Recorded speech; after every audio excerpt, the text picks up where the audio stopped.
Is someone there? Mother. It's you. What happened here? He tried to take him from me. Oh, my boy. My darling boy. Is this the child you made with the Emperor? Why, Mother? Why did you betray us all? You have no right!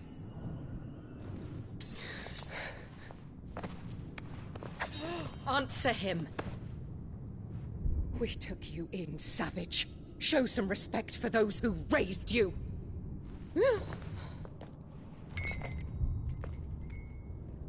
Honorable Elwyn, always thinking of his precious homeland. But what worth is a homeland in a world beset by the Blight? Father did not seek to protect his country. He sought to protect his people. A leader's duty is not to protect his people. It is to protect the source of his sovereignty. The noble blood that runs in his family's veins. So long as this bloodline remains unbroken, what does it matter if a nation falls? One can always found another. Unlike him, I did my duty. I preserved my line. I bore a son of the noblest blood, to whom the whole world might kneel. That is why I gave Rosaria to Sambrek, that I might join my line with the Lesages and birth a savior of this benighted land, blessed by both Bahamut and the Phoenix! You sold your country for a child. Why did he need another? You had Joshua. I had nothing. You were always your father's son, so very strong and bold and daring, and yet you failed to awaken. Would that Joshua had been granted 1/10 of your strength? Oh!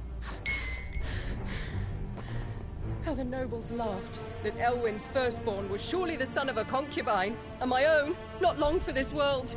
The shame of it! The shame of being slandered by one's inferiors! How could you ever know how that feels? It should have been you! Why didn't the Phoenix choose you? Joshua's every waking moment was spent trying to shoulder the burden that you and the Phoenix and the Duchy foisted on him. That's why I became his shield. To help bear the weight. But what did you do? You betrayed your own blood and surrendered your son to his fate! Joshua, my darling boy. I never meant to hurt him. The soldiers' orders were clear. He was to be spared. Why did you survive when the only one I truly cared for died? What? Have you not looked out of the window? Joshua is here! The Phoenix lives on! He's battling Bahamut as we speak!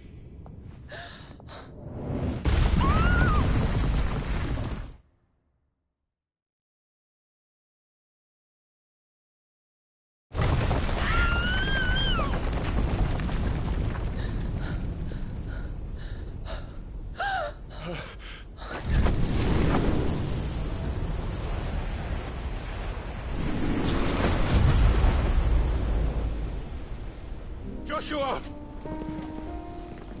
Wake up!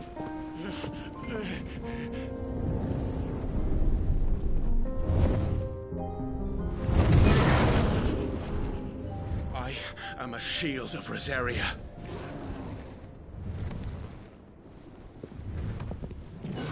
And I will do my duty. What are you...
Those things are drawing in more ether than I've ever seen.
Things are drawing in more ether than I've ever seen.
ever, Joshua.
sure.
What now?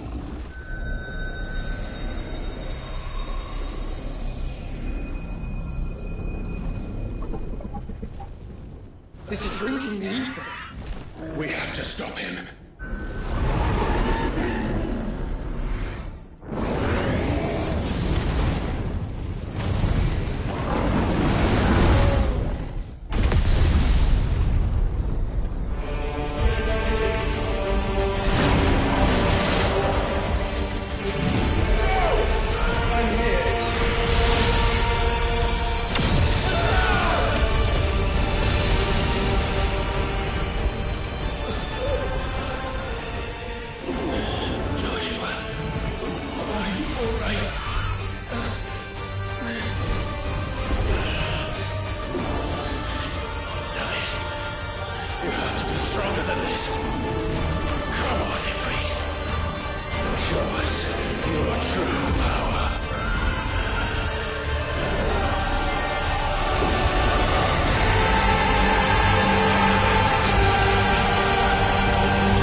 do it, Clive.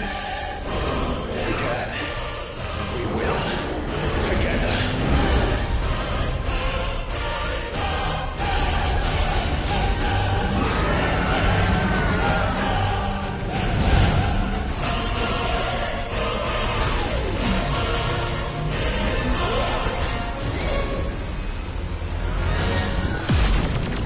Are you ready?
world.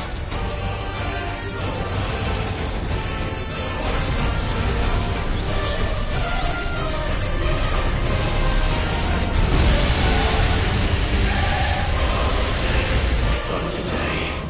Come on, Joshua!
Joshua! Clive!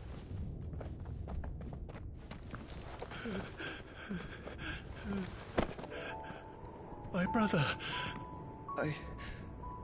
I'm sorry. I'm so sorry. You're alive. We both are. Nothing else matters.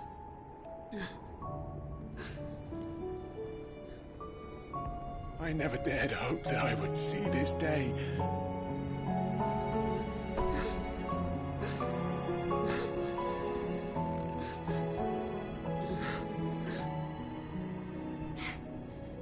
Reunited at last. Jill.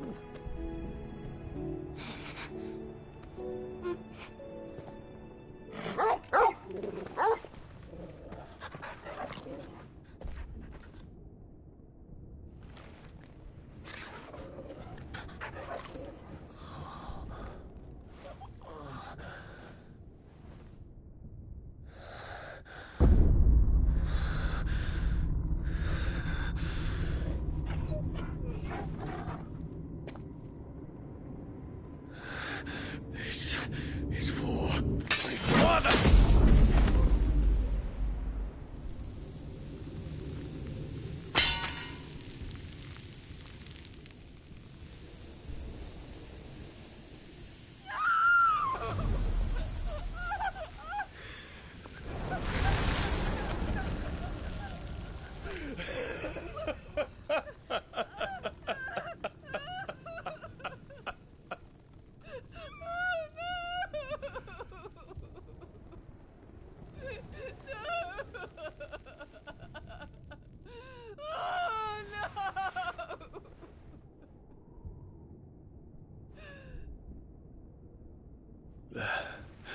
It is done.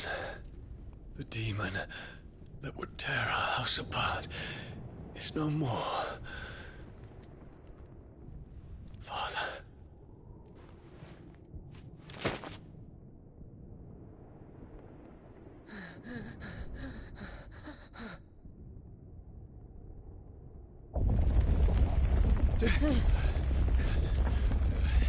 The Mother Crystal. It's collapsing. Right. We need to leave. No. Wait.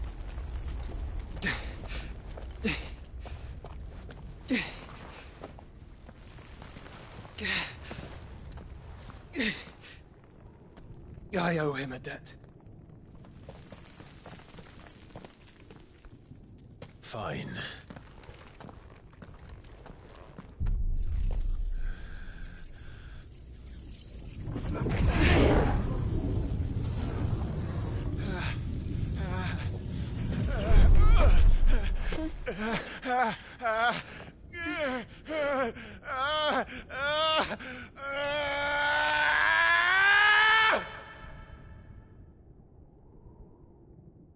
You there. Tell me what section.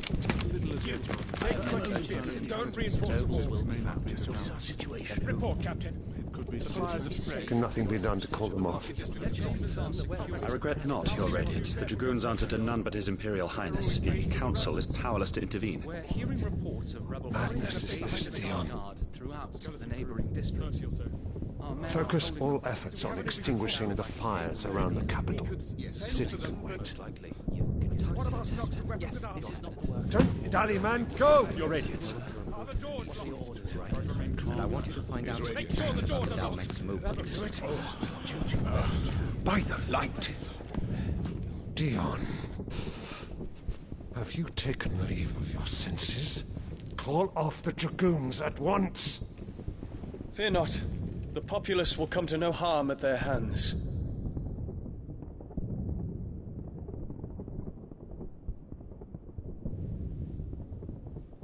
I am here to save you, Father. Save me? A creeping darkness hides in the heart of Sanbreque. It stems from your wife, the traitorous Annabella.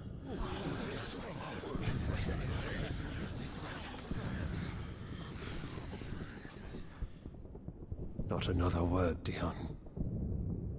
Father, though you may not see it, the darkness has taken hold of you.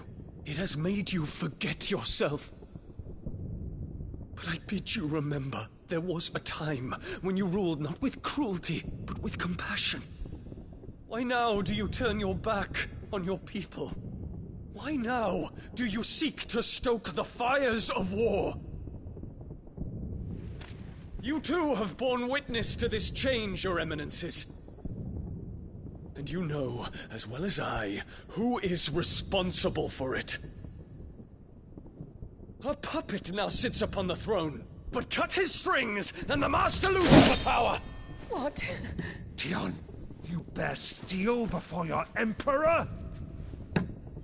Guards! Take him!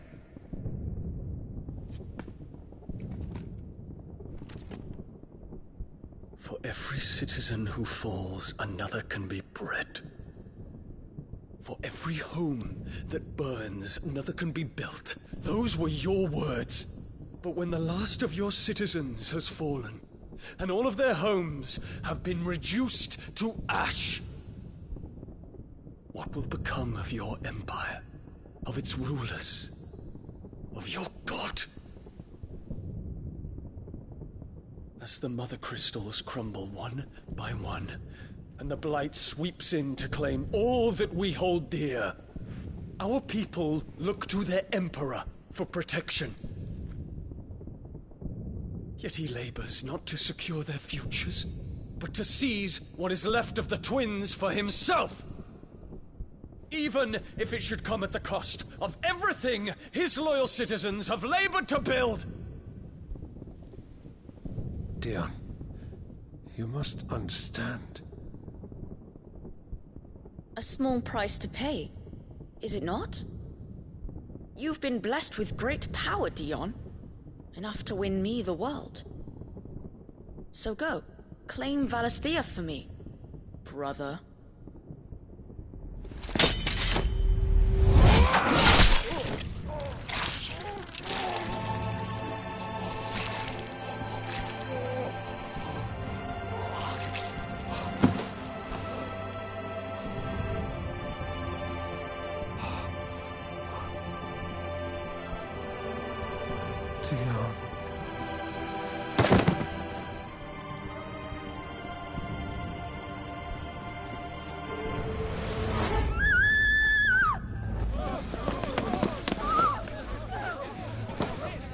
Guards!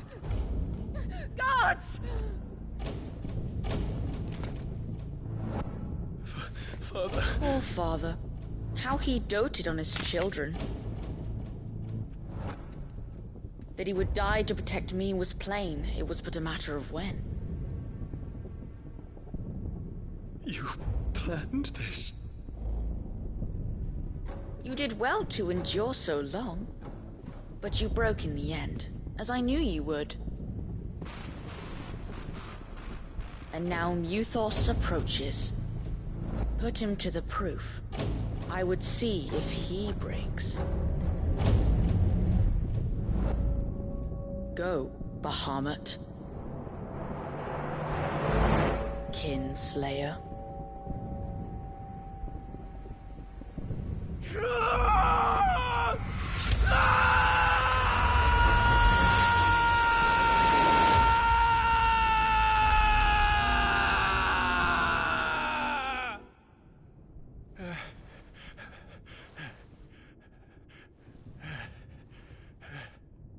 Not again. Brother? It's a long story.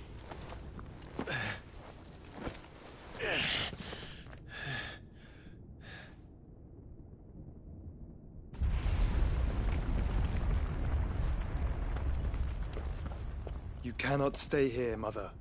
Come. Take my hand.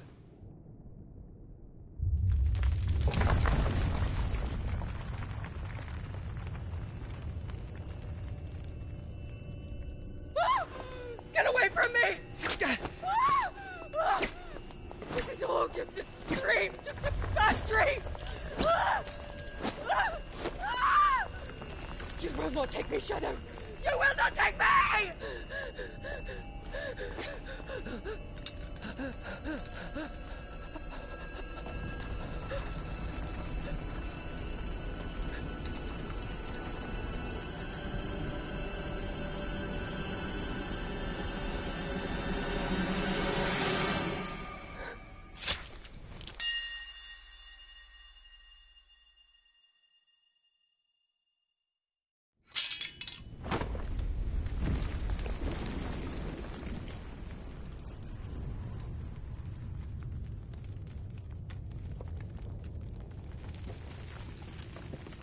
Mother.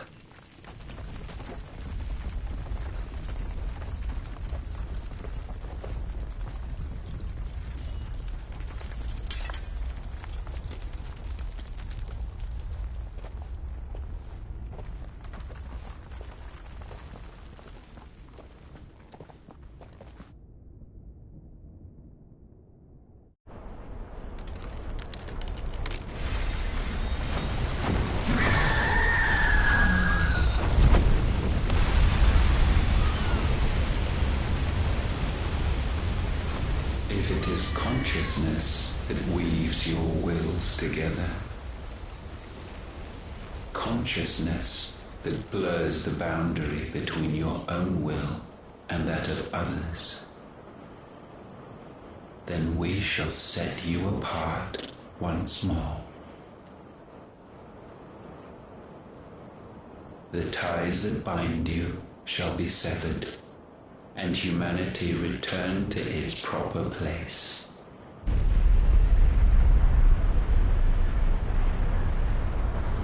By primogenesis shall a new age of reason begin.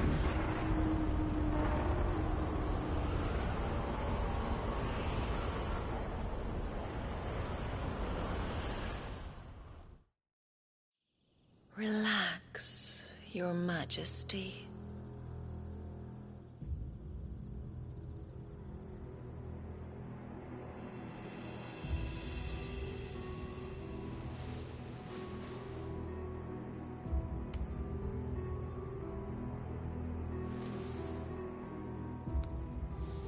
Don't you want to play?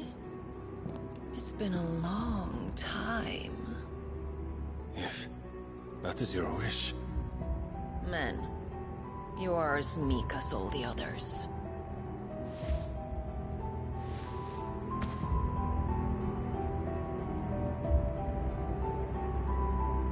Such feeble creatures.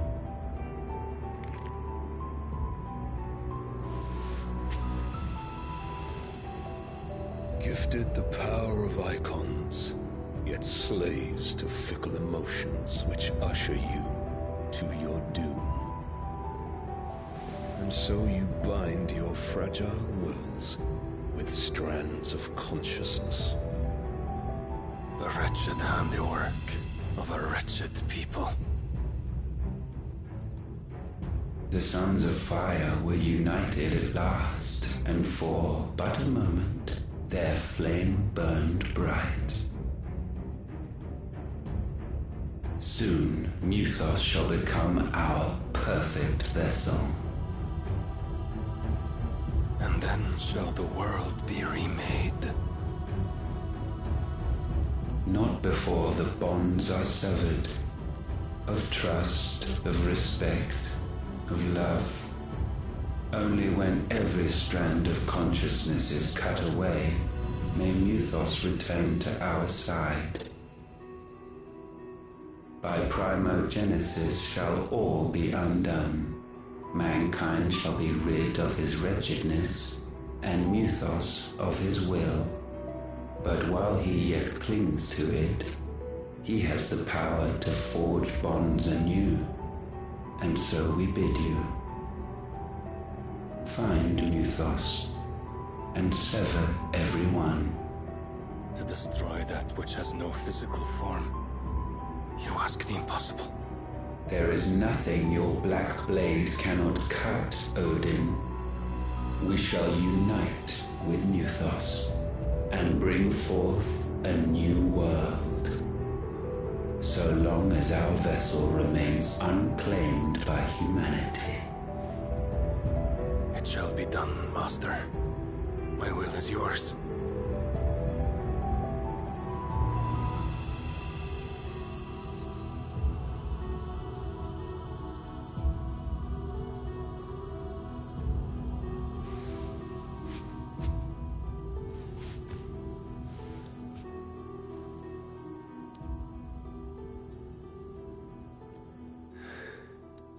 Mother.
How is your brother?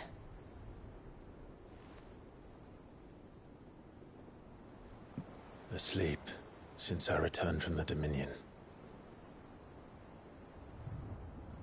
Taya says he should be back on his feet soon enough. For a while, at least. She discovered something on his chest. A swelling, circled in stone. The curse.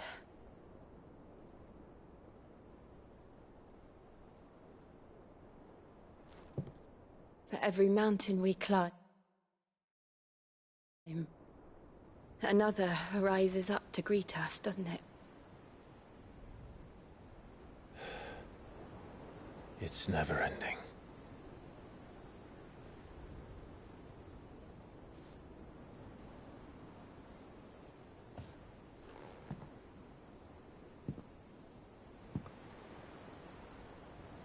Even the sky seems to have grown tired of it all.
if I disturb Joshua.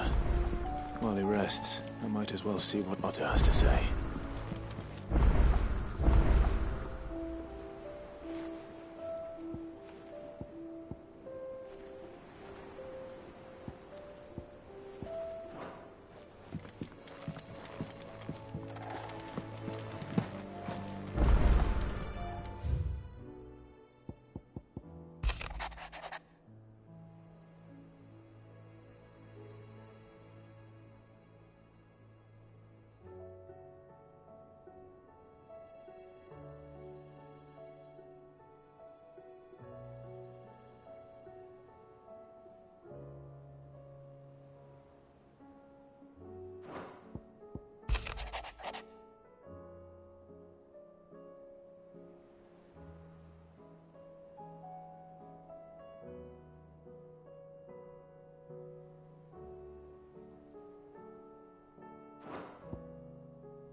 It will take time to come to terms with everything that happened in the Dominion. But time is the one thing we always seem to lack.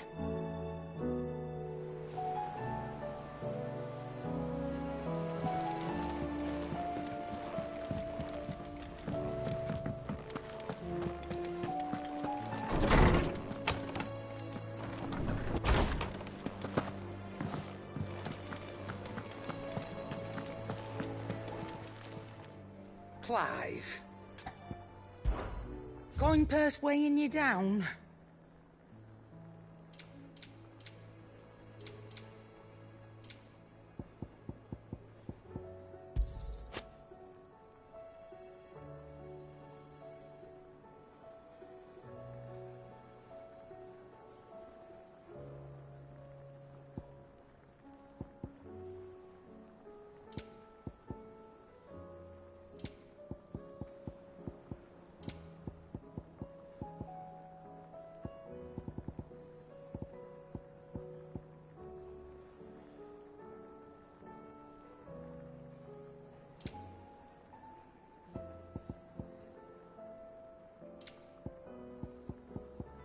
Finished, are you?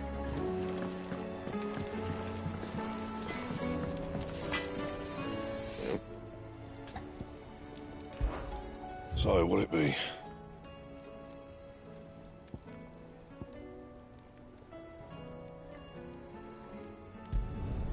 No scratches, all right?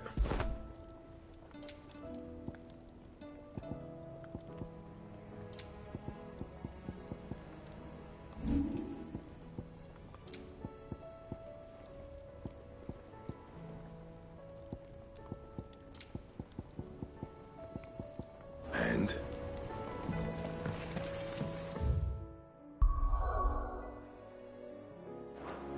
Did you see the pair that got hauled into tiles?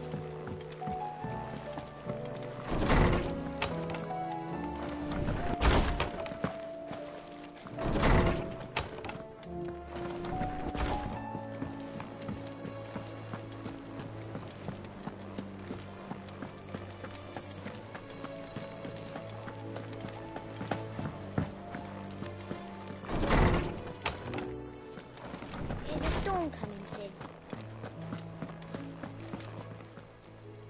Good morrow to you, my friend. I have a few new notes that might interest you.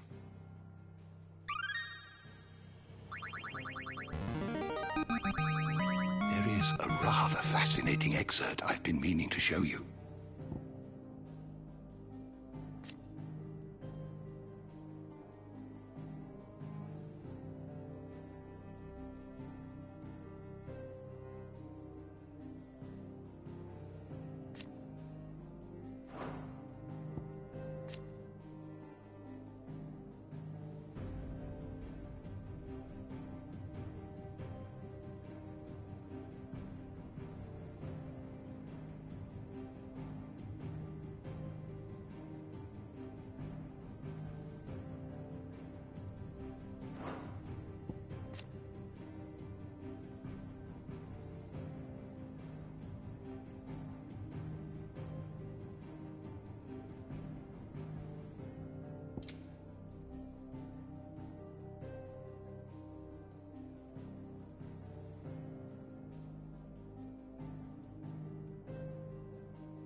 You wish to study the tomes?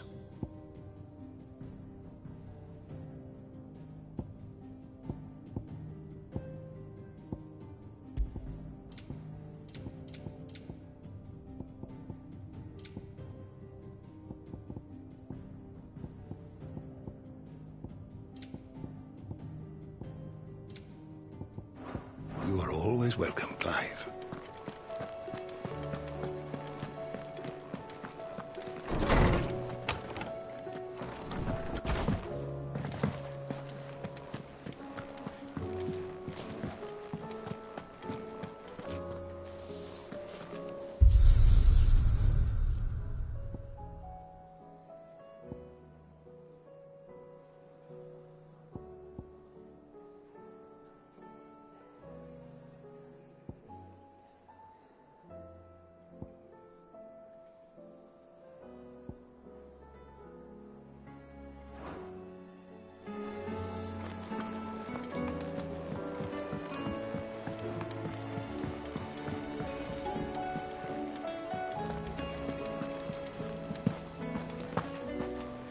Did you see that?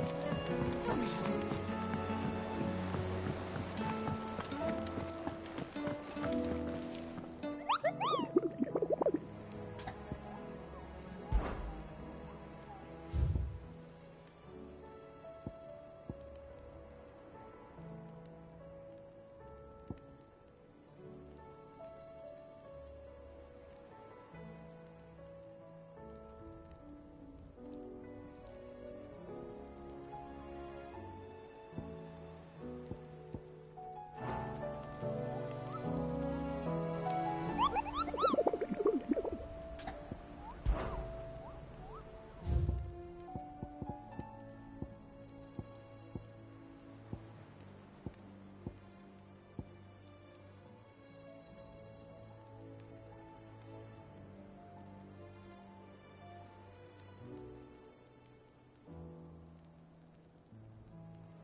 Help you today, Clive? Your benefactors are a generous lot. You earned this. Best of luck out there, Sid.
Otto, how fares the realm?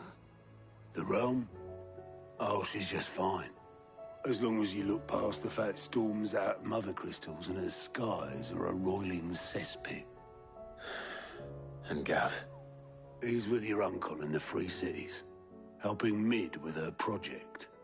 Sent an owl their way the moment the winds turned foul. Still waiting on a reply, though. Do you have any good news? Well, that depends on your definition of good. All right, fine. What do you suggest we do? Oh, no, I'm just a messenger. I leave the scheming to those more suited to the task. Could be that Lady Vivian and Old Tomes have their own thoughts on the current state of things. Could be that they don't. It certainly can't hurt to ask. I suppose not.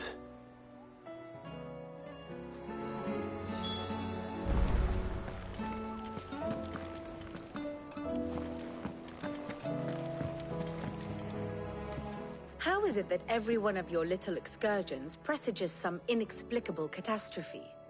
Not that you are to blame for the Dominion's fate. No one could have predicted the actions of the Crown Prince. I'm sorry I couldn't save your home. My countrymen are stronger than you think. A few toppled clock towers won't break their spirits. They'll be back on their feet in no time. I hope so. Look at us. Bluer than a pair of bog crabs. Tempting though it may be, sulking will not help us find a solution to this mess. You believe there's one to be found? I don't know. But I am certain we're more likely to find it if we first examine the facts.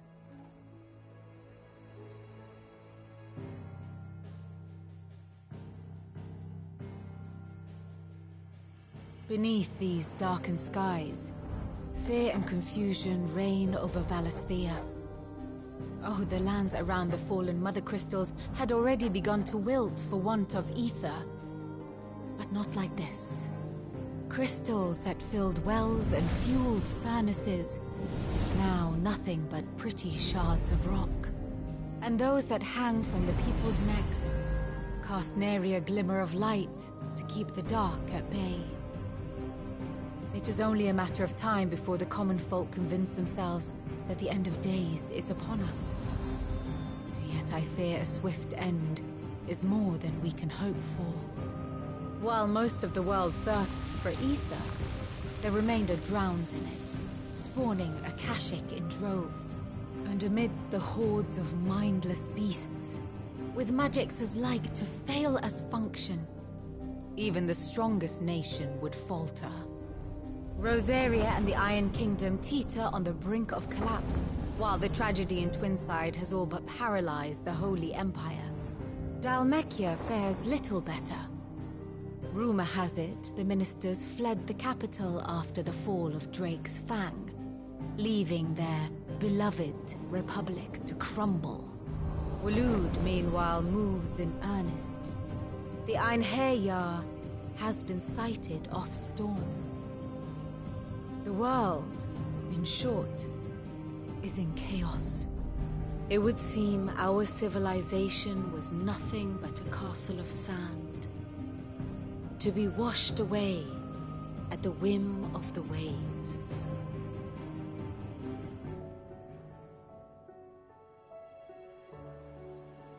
A castle of sand. Not my best flourish, but it seemed fitting. The reports I've received are considerably more blunt in their appraisal. Without the protection of their nations, it will fall to the people to defend themselves against those who would take what is theirs. Which is only ever going to end one way. Defending a farmhouse against a band of chocobo thieves is one thing, but pitchforks and palisades will do little to stall an army's advance. Should the King of Waloed deign to invade, there would be none to stop him. None but us.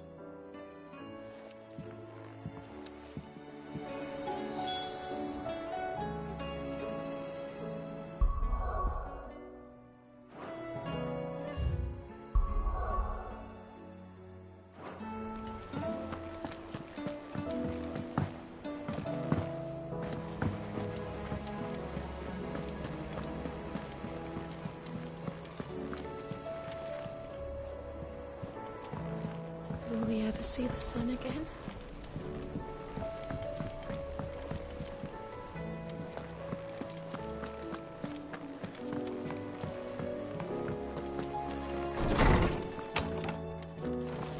There's a storm coming soon. Let me guess. You're here about the skies. Is there anything you don't know, Lawsman? It doesn't take a court astrologer to augur the obvious. As for what has disturbed the heavens, that, I believe, is a question the Fallen might be better placed to answer than I. And on the 6th day did the gods tear the sun from the firmament, visiting darkness upon their prideful sons and daughters. But I dare say you remember your childhood lessons on the sins of Zemeckis only too well. You think they're connected? That Ultima was one of the gods responsible? Well, he has certainly exhibited powers that we mortals would associate with the divine. There is nothing divine about him. But he wouldn't be the first god of whom that could be said, now would he? Yet for all the fairy tales that tell of the sins, there is almost nothing in the way of actual historical accounts. Had I the Journal of Moss the Chronicler, I may have been able to tell you more, but alas, I fear all remaining copies have been lost to time. You will forgive me, I hope? Certainly not. Because there is nothing to forgive. Even without this journal, you've provided us ample wisdom. And we will always be grateful for it. Perhaps Otto will be more inclined to share his thoughts when he hears what the others had to say.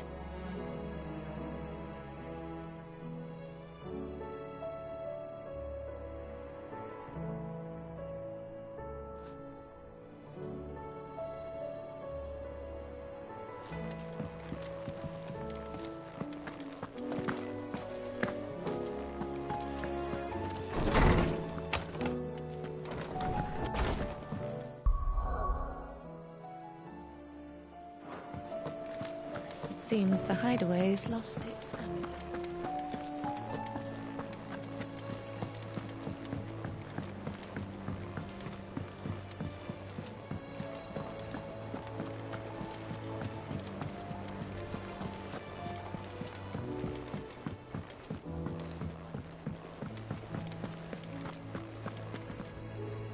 Clive, we have a problem.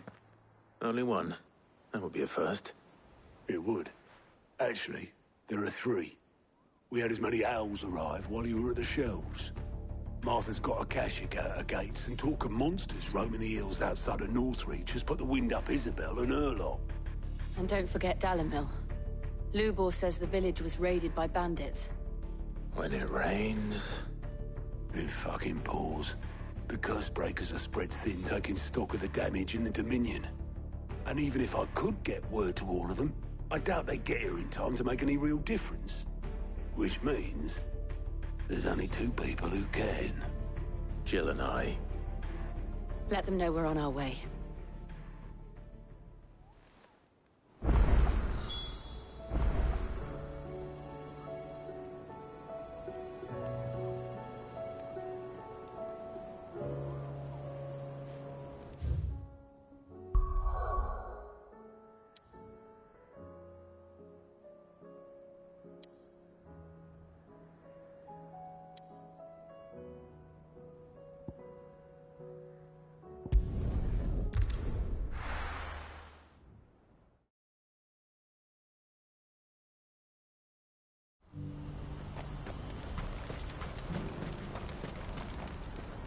You won't find a finer array this side of the strait.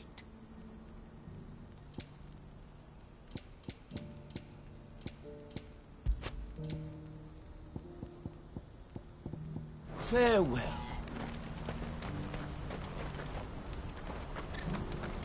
What's happened? Pardon me, but would you have that well-notched steel and impressive physique? I have need of a sword for hire, and yours looks to be a weapon well worth the coin. Might you be convinced to offer me the use of those formidable arms? How exactly do you intend to use them? Well, being something of a scholar of Zemeckis history, I wish to investigate the ruins near the city. And I require a rugged companion, lest I find myself waylaid by ne'er-do-wells or the beasts said to roam the area. Should you accept, you will not only earn yourself material wealth, but partake of the true treasure that awaits us there. The rich and storied history of Zemeckis. Well, were you ever party to a finer proposition? My arms are yours. Wonderful! Then come. We must away. But where are we going? Along the old Zemeckis Road, and from there, onward to discovery. Quickly! There is not a moment to lose. Wait. Good luck with your ne'er-do-wells.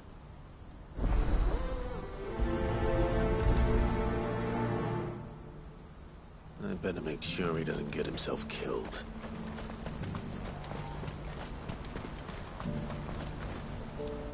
I see you've been of some assistance to Eloise. Perhaps you can extend me the same kindness? Perhaps. What would I be doing? Finding someone. You see, I've been having trouble with thieves, and despite the many pains I've taken, I can't stop them from rummaging through my packs. I was griping about my lot to a friend of mine a few days back, and he offered to track the culprits down. Now, Joseph's a sellsword, and a good one at that. But he's been gone days, and I'm beginning to fear the worst.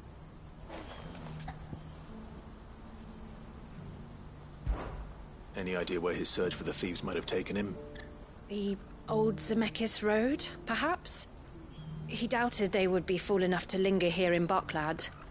Joseph's lived a hard life. Made him grey long before his time. I just pray he hasn't been killed over a few sacks of grain. Can't imagine there are too many grey-haired sellswords around. Hopefully someone will have seen him.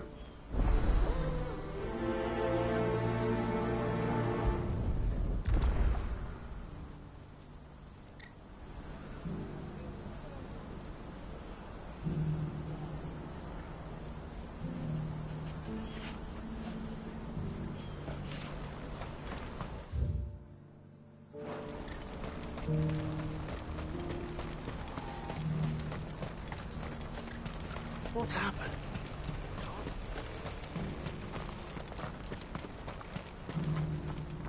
Something I can help you with? Why, I am what you see.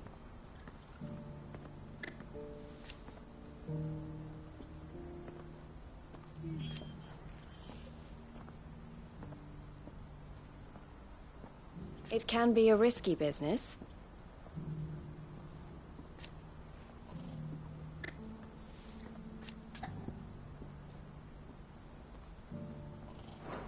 Safe travels.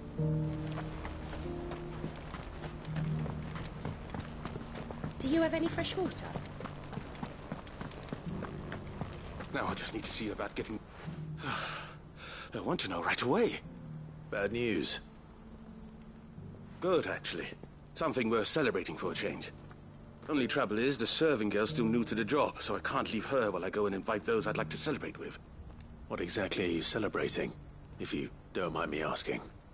I've come by a particularly fine bottle of red. A Gotan 66, no less. Gotan Rouge is the only good thing to have ever come out of the Empire. And most wouldn't part with a 66 if you held a knife to their throats. So I've heard. Oh. So you know of it, then? Clearly you're a gentleman of taste. A gentleman who might sympathize with my predicament, perhaps? Would you pass the good news to a few friends of mine? I'll give you a little something for your time, of course.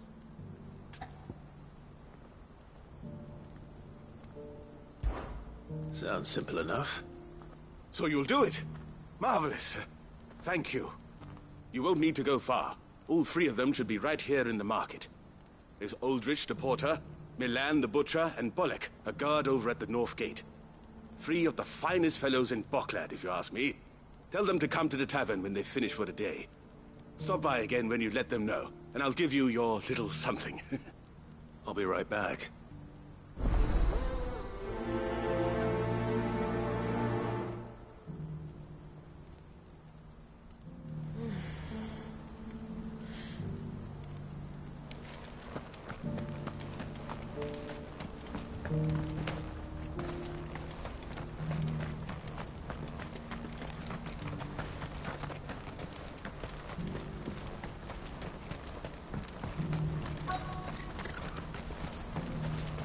needs a porter when there's nowhere left to go? I've been asked to find Aldrich, the porter. I don't suppose that's you, is it? That's me right enough. You need something delivered? The innkeeper sent me. He said there's a cup of Gotan 66 with your name on it when you're done for the day. A 66? Look at me.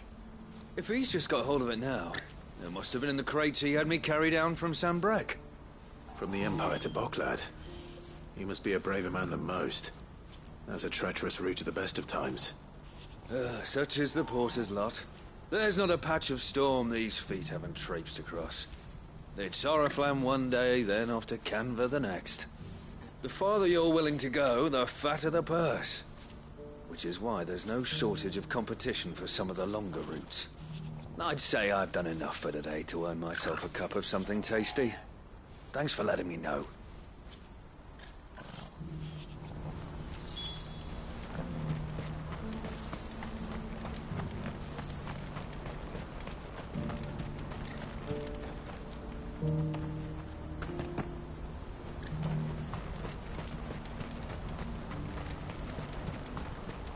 What I wouldn't give for a hot meal.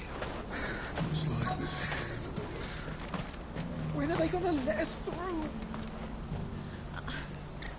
What do you want? I've no coin on me. Just information. Has a sellsword passed through here? Grey hair. Now you mention it, there was a young man with salt in his mane sneaking around out there a while back. Which way did he go? How am I supposed to know?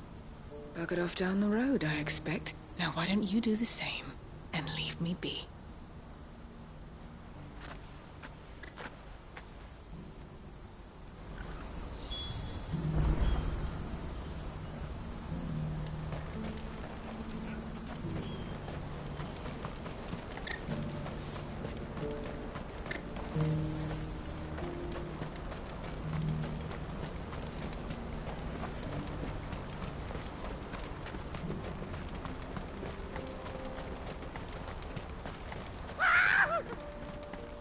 Why am I not surprised?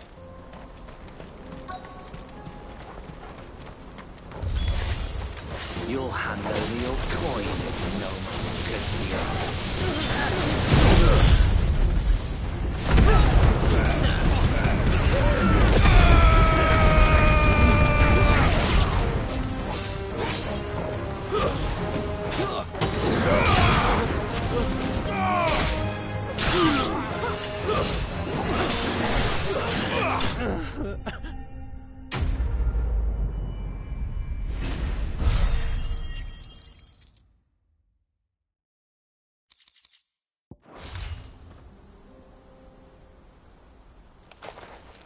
Are you hurt? Happily not, good sir. Thanks to your timely intervention. More importantly, we have arrived. Now, feast your eyes upon the marvel before us. Ruins, a relic of the fallen civilization. A sight so common that man is oft blinded to its wonder. Colossal vessels, dashed from the very heavens. Airships, we call them, with very little thought to what wonders such a word might describe. Oblige me, if you would. Does anything strike you as peculiar about this particular specimen? Though we ourselves find fallen ruins to be nigh indestructible, whatever gouged the final sin from the rock cleaved clean through the structure you see before you. A tantalizing mystery, no doubt, but merely one of countless enigmas in which Zemeckis history is steeped. Come, good sir. Our expedition continues, and we still have much to learn.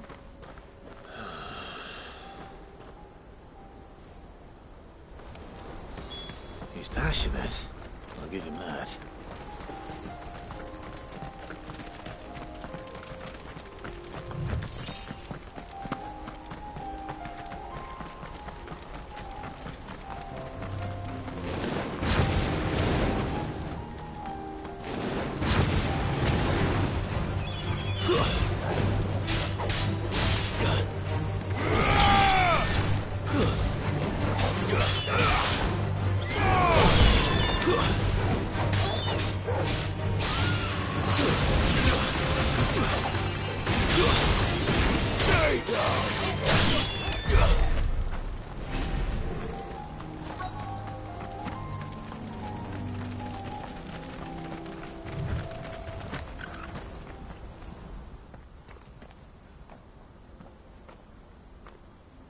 We don't want any trouble. Neither do I. I'm looking for someone. A grey-haired mercenary. Well, we haven't seen him. Yes, we have. We saw him climbing up the rocks. Those ones, over there. Maybe he found his thieves. Mum won't let me near them. She said there's goblins up there, and that they eat little boys for dinner. Shush, now. You've said quite enough already. I only told him what you said. I'd listen to your mother if I were you.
Joseph's thieves really lug their stolen wares all the way out here.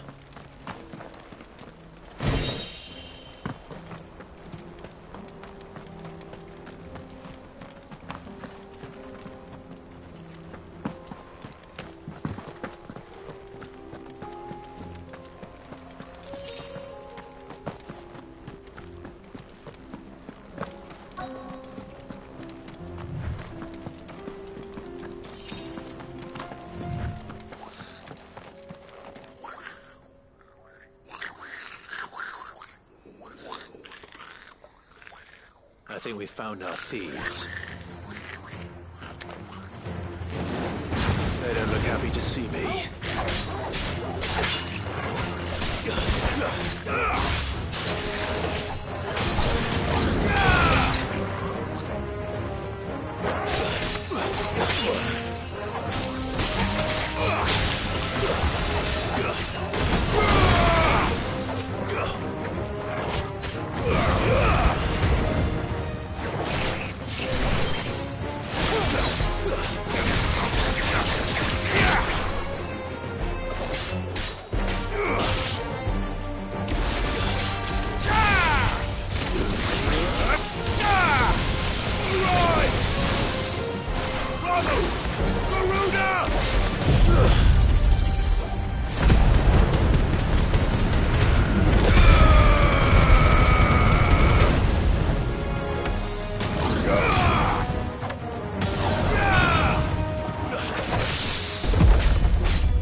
Let's get this over with.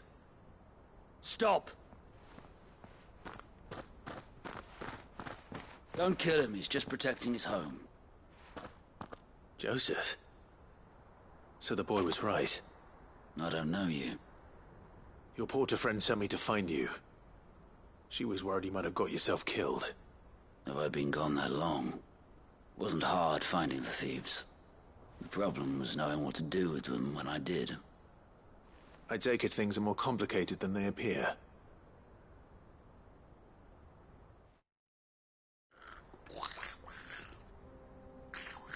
I'd all but ruled out bandits before I even left the market. You know why that is? Because our thieves had no interest in gold or gems, or anything they couldn't eat for that matter. Add to that the rumors of goblins in the area, and the mystery practically solved itself. I soon found their cozy little homestead, and all the missing food. I launched myself at them, full of righteous fury, but their leader was the only one who moved to meet me. The others, they huddled around that food, ready to die protecting it. They stole because it was that or starvation. I've been there myself, back when times were hard.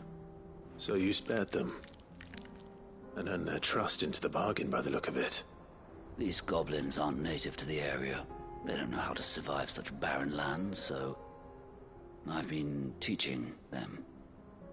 And once they've learned to hunt and forage, they won't be fool enough to risk their necks in Bocklad. I'm impressed. I didn't know goblins could be reasoned with. Do me a favor. Let the porter know I'm safe. I'll head back to the market once my work here is done. Oh, and don't mention the goblins. I don't want people coming here brandishing pitchforks. Not now this lot have sworn off thieving. Your secret's safe with me. I appreciate it. Thank you.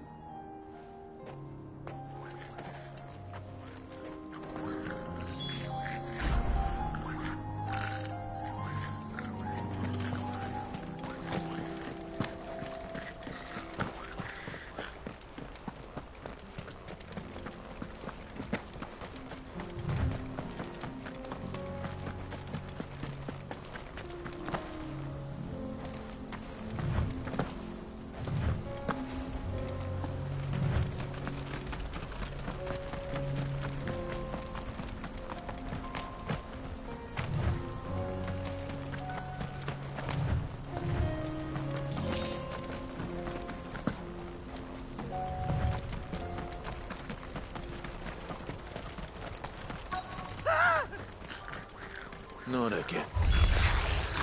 All right then. Who's first?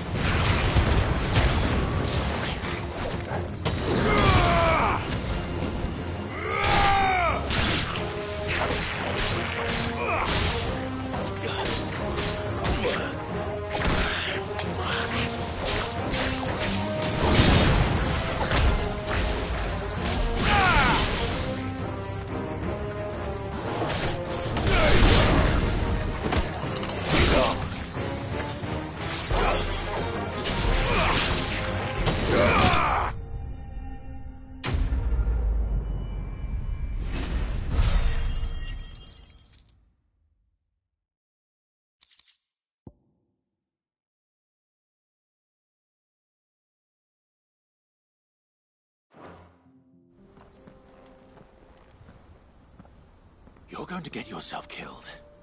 Oh, that would not do. That would not do at all. Not when such majesty stretches out before us. Behold, the final sin in all its glory. As Moss tells us, a battle was fought here in ancient times. A battle of such ferocity that it tore a great crater in the very land upon which it was waged. In reaching for their holy sanctum, did man enrage the gods, and great was the vengeance that was rained down upon him.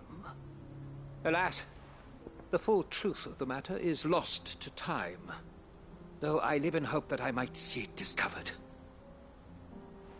But we must not dwell upon such things. There is more yet to see. Onward, history awaits.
Still in one piece? It would seem so. Once more I am in your debt. And once more you impress me with your prowess. These were no ordinary foes, but ones we in the field call echoes. Though Moss the Chronicler concurs with the legends in attributing the fall of Zemeckis to a wrath wrought upon mankind by the gods, he offers little in the way of explanation. Could the ruins we see before us here, in all their elaborate beauty, perhaps suggest an answer? Could the construction of such miraculous edifices have been considered an encroachment upon the province of the divine? Alas, all is mere speculation. But one day, perhaps, I will learn the truth. Not if you keep running headfirst into trouble. You are right, of course. And not only have you plucked me repeatedly from the jaws of death, you have proven yourself a willing audience to my ramblings. Glad to help, but didn't you say you came here to investigate something? I fear I may have rather overstated the case on that front. In truth, a captive ear was all I really desired. You see, even my fellow scholars have grown somewhat weary of my musings of late. And so I came upon the idea of purchasing a companion. A captive audience, if you will. That's what this was all about. I am afraid so. And now, my good man, it is high time we returned whence we came. Fine. Just don't go running off this time.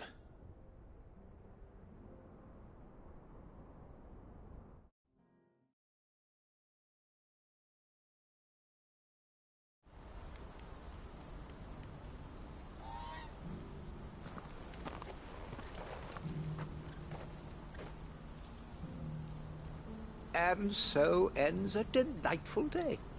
Here, your reward for humoring my selfish whims, plus a little extra for the trouble I have put you to.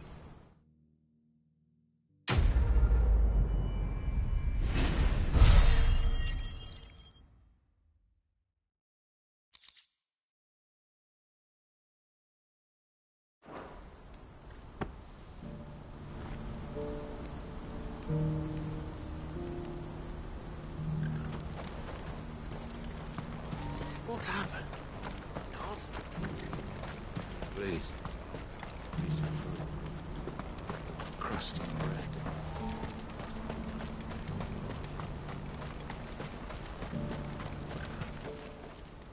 And how might the Crimson Caravan serve you today?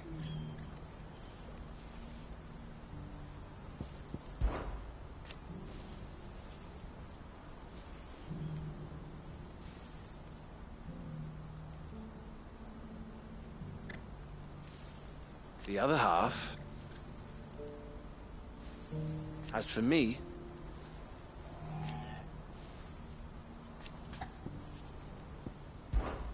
may luck go with you.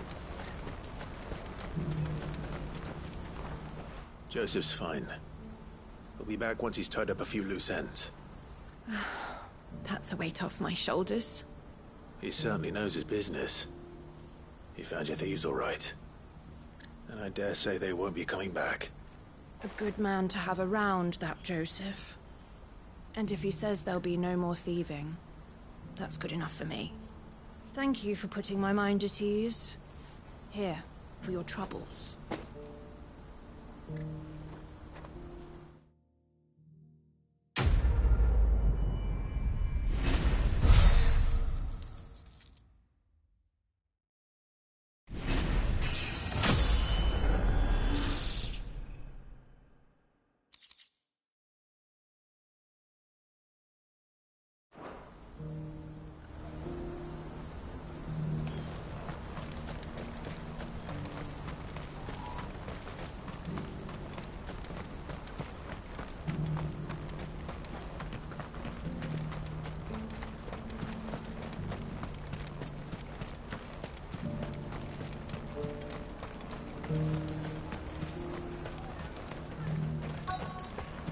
These pears are a little...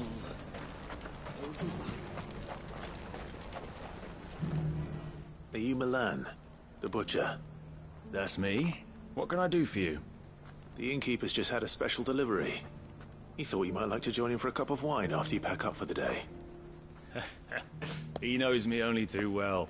And I've got a ham here that will go handsomely with a nice drop. Wine and ham to spare. Bocklad clearly isn't suffering, then. Comes with being the place everyone has to pass through to get to everywhere else. Those who travel the Crystal Road bring all manner of goods with them. We get meat from San Brec, herbs from Rosaria. Why, sometimes we even see curiosities from across the Narrow. Or rather we did, till not so long ago. These are lean times, and even Bocklad isn't the bustling trading post it once was. Still, there's no point dwelling on it. Better to live life while you can, eh? And on that note, it sounds like there's a cup of wine needing my attention.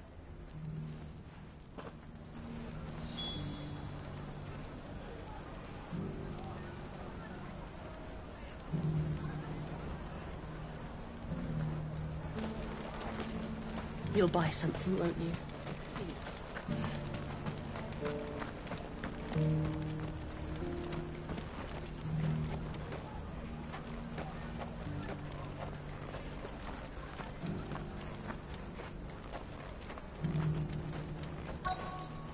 I showed you my pass. What more do you want from me? Let us through, damn you! I'm looking for Bolek. I was told he'd be guarding the gate. Well, you found him. You're not here to enlist, I take it? The innkeeper sent me. He's just taken delivery of a rare vintage, a Gotan 66. He thought you might like a cup. I've never said no to a goat hand. I'm not about to start now. Thanks for letting me know. You must be a busy man. No one's making for the refugee camps anymore. Not after what happened in the Dominion. Meaning, they linger here instead. I spend more of my days moving beggars along than I do manning these gates. What gets to me are the gangs that prey on the poor sods. As if they haven't suffered enough. Some days you can't help but wonder what the world's coming to. You know what? That wine's sounding better by the moment. Well done. I wonder if the innkeeper might spare a cup of that wine. You've raised the price.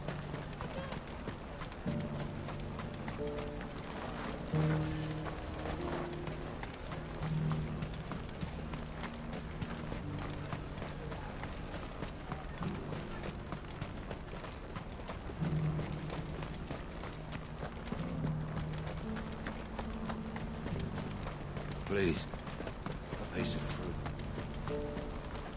You won't find a finer array this side of the strait. Many thanks. You've a discerning eye.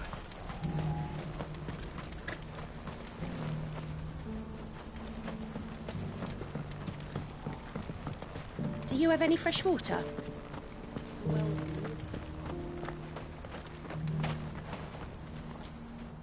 I spoke to your friends.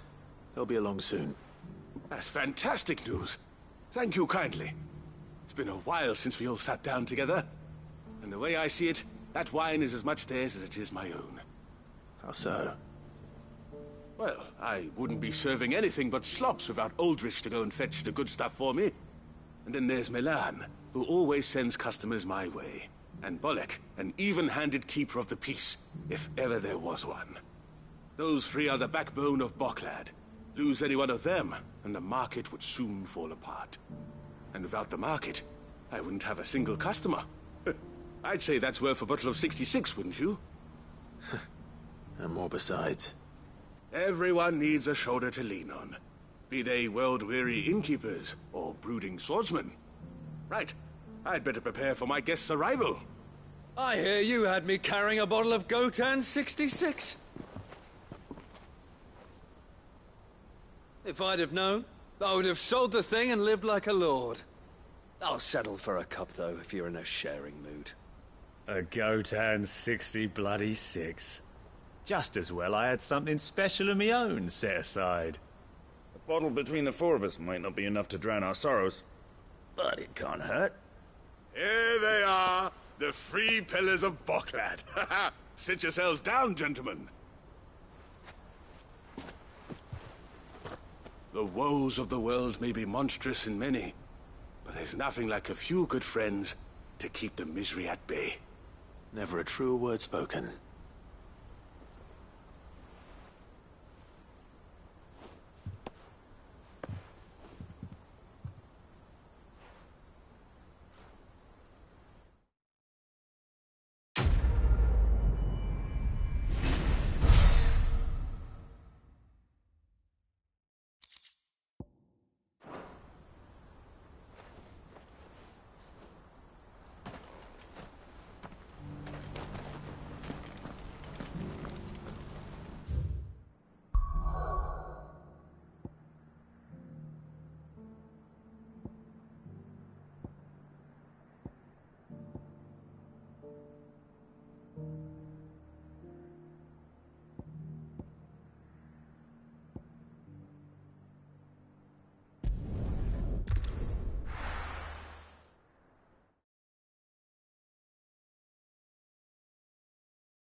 Martha, it's good to see you.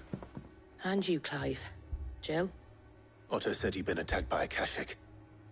What exactly happened here? Those skies are what happened. Not long after they fell dark, we had our first visit. There were hundreds of them. Tried to storm the hill. Only a handful made it up here, but that was more than enough.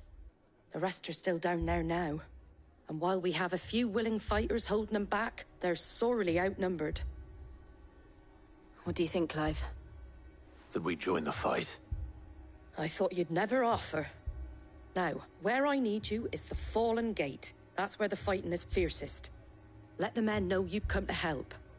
Something tells me they'll be pleased to see you. We're on our way.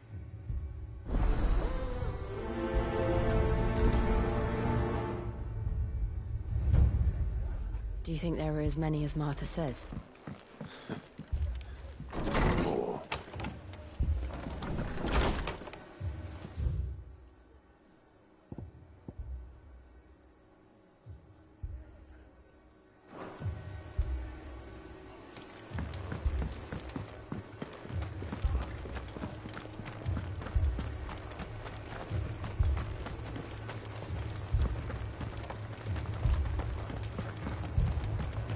You don't think they've abandoned us, do you?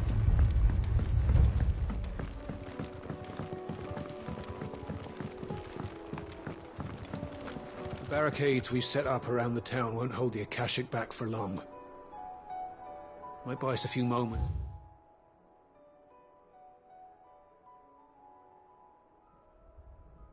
To say our last farewells, though.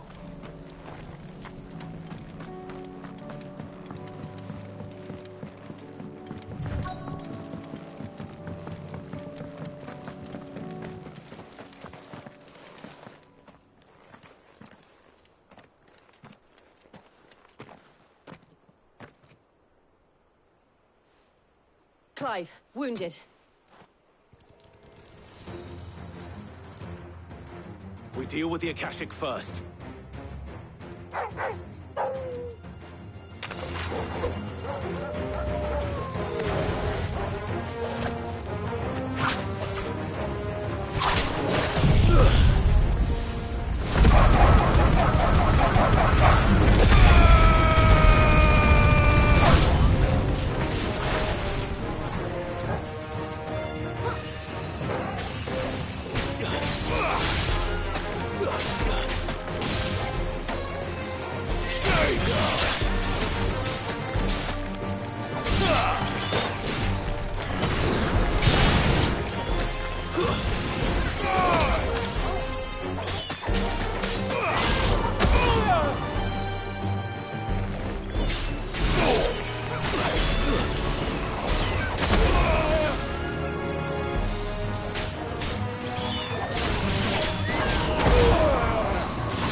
These men don't have the look of hired swords.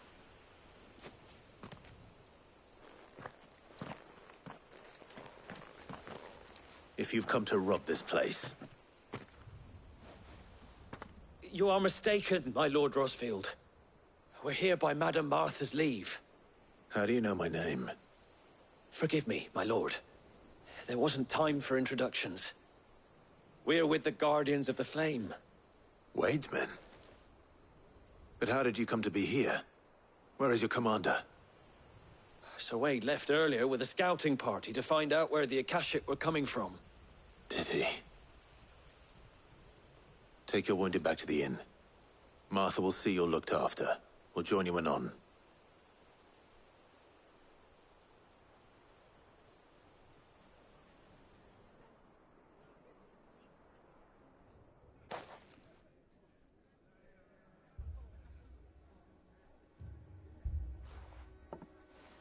And to think you took them for thieves. A fine reward for holding off the horde, that is. When did Wade and his men arrive? Not long after Rosalith fell. The Guardians asked me to shelter some of them that had lost their homes. They were making ready to leave just as the skies turned, and we agreed it was best we stuck together. Martha! Trouble! The scouting party's almost at the lift, but they got a pack of Akashic snapping at their heels! And they've got wounded with them! They're not gonna make it! Damn it all. We'll worry about them, Martha. You look after everyone here. If any can still fight, send them to the lift. I will. You two be safe now.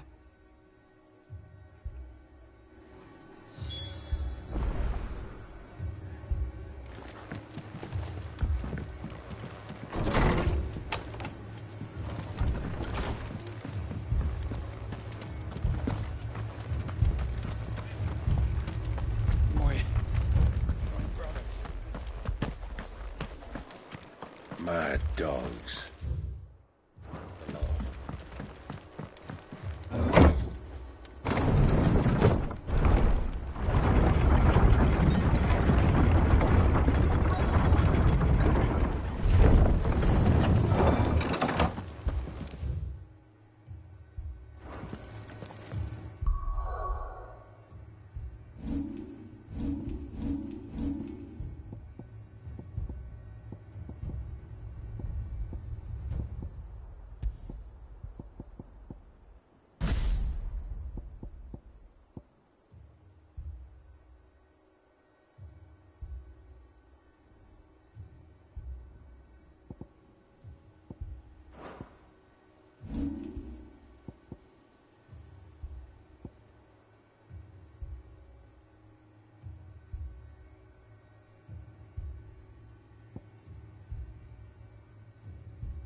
Squire, I need you to get those who can still walk up the lift to Martha's.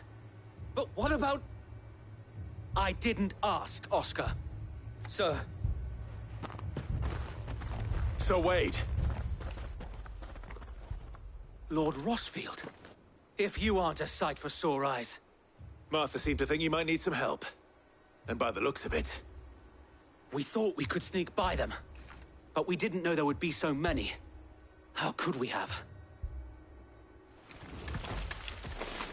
Behind you!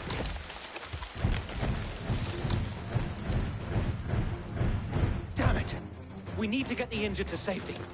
Do you think we can hold them off? We can certainly try. Are you with us, Sir Wade? Always. Then let's do our duty.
It's over!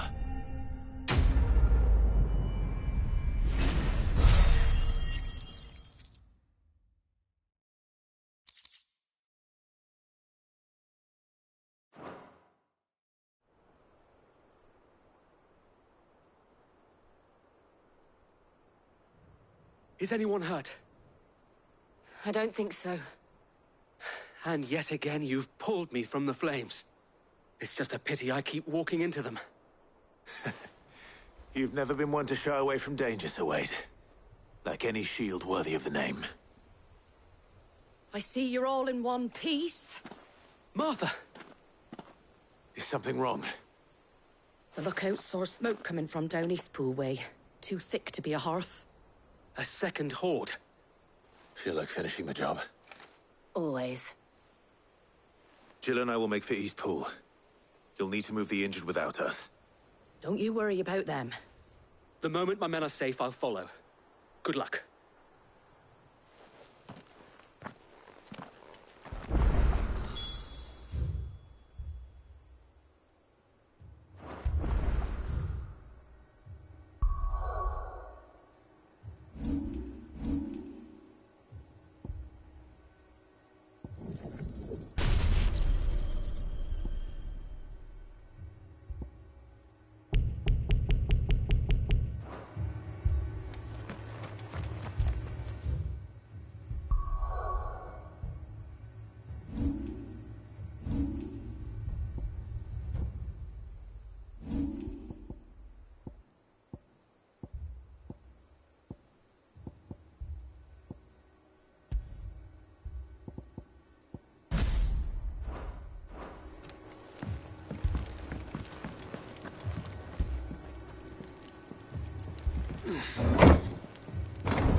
Mad dogs.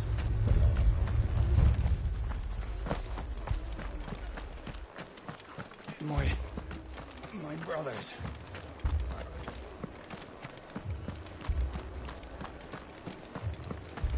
Thanks to the Akashic, all of the men are either on watch, readying for the next attack, or confined to their sickbeds.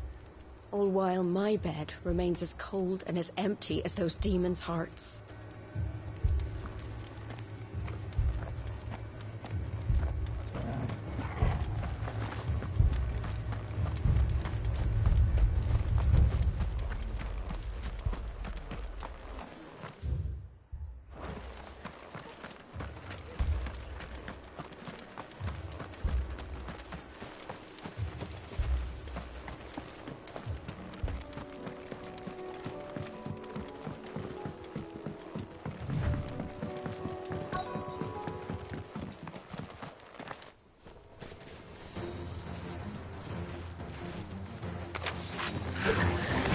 They're headed for the rest.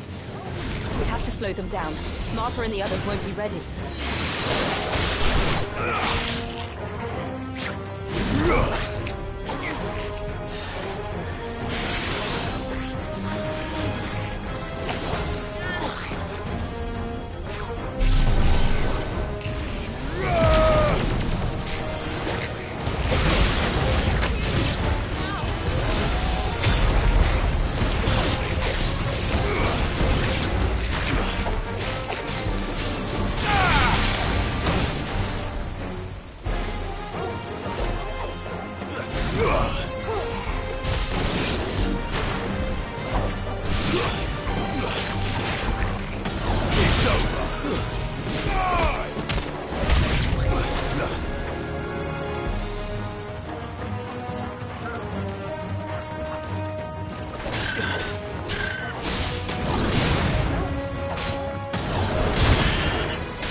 Something's coming.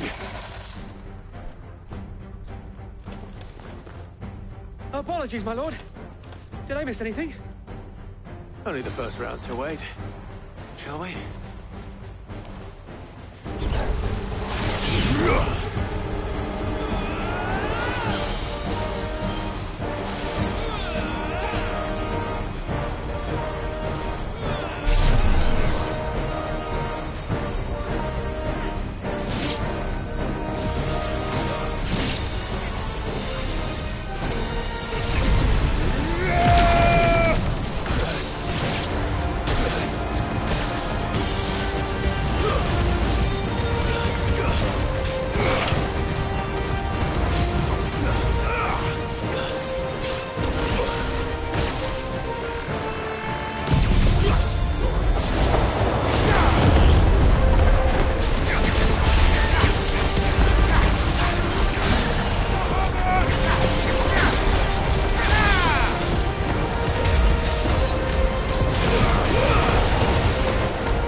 It's over!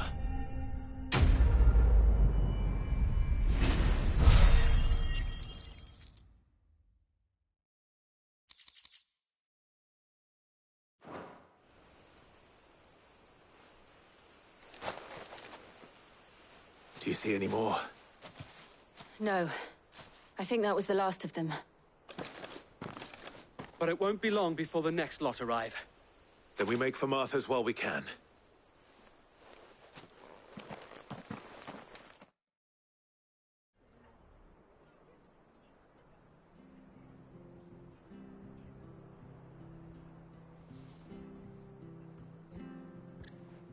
What did you find out there? The same as Sir Wade. Scores of Akashic. Well, wherever they came from, they're gone now. Our lookouts say the lowlands are clear. Hopefully we'll have enough time to lick our wounds. How many of your men were injured? A damn sight less than if you hadn't turned up. Thank you. It was a hard-fought victory. But as long as the skies remain dark, I fear the Akashic's numbers are only going to rise. It's not a matter of if the Horde will be back, but when. And whether that's sooner or later, we'll need to be ready. The inn here affords a good view of the land, and is easily defendable.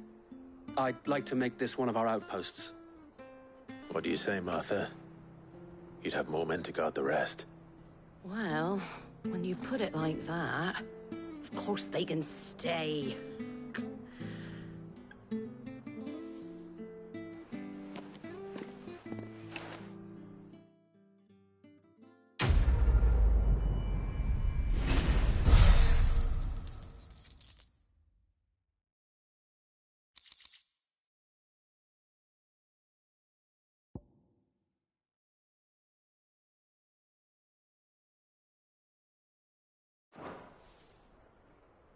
My lord, there's someone I'd like you to meet. Oscar, over here.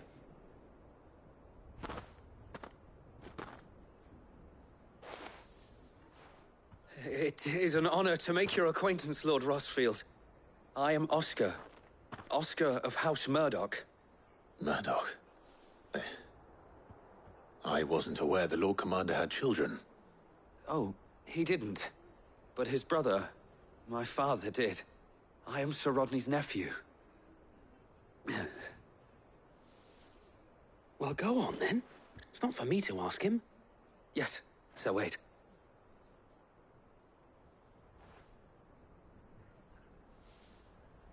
If it please you, my Lord Marquis, might you take me as your squire? I would learn the duties of a shield from the finest. I'm sorry to disappoint you, Oscar, but I'm a shield no longer. Nor was I ever the finest. And spending time in the company of an outlaw hardly seems a fitting education for one aspiring to take his oaths. My Aunt Hannah once told me that a man is not defined by his title, but what he does in its name. You have accomplished much since taking on the mantle of Cid, winning no little honor in so doing. And I would sooner serve under an honorable outlaw than an unworthy shield. Not that Sir Wade and the other Guardians are... I mean to say that, they're... It's all right. We know what you mean. There is only so much the boy can learn from me, my lord. But a squire... Would that really be so bad? You were a squire once. And I'm certain Sir Rodney would approve.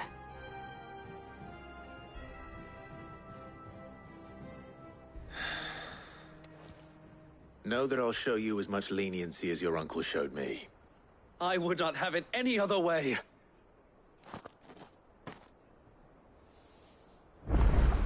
I will not let you down, Lord Rosfield. You, or my uncle.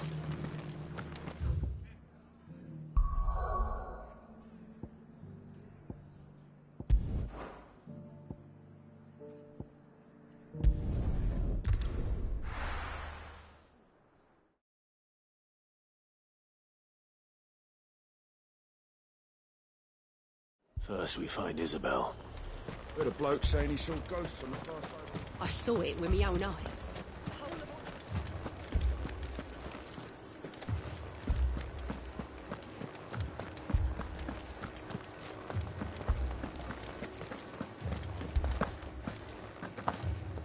I can't do it. I can't.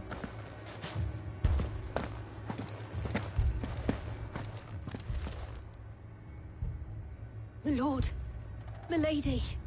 We received the dame's message. There have been sightings of strange creatures, I understand. With the blue eyes. Yes. Like a Kashik, but different. They've taken so many. I've lost count. A Kashik, but different.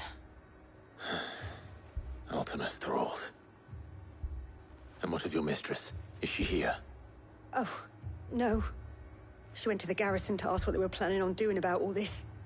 Then we'll look for her there.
More arrived from the capital this morning.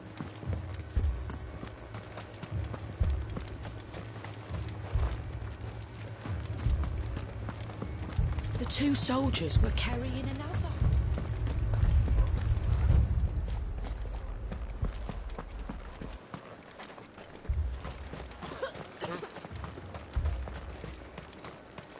Madame, please!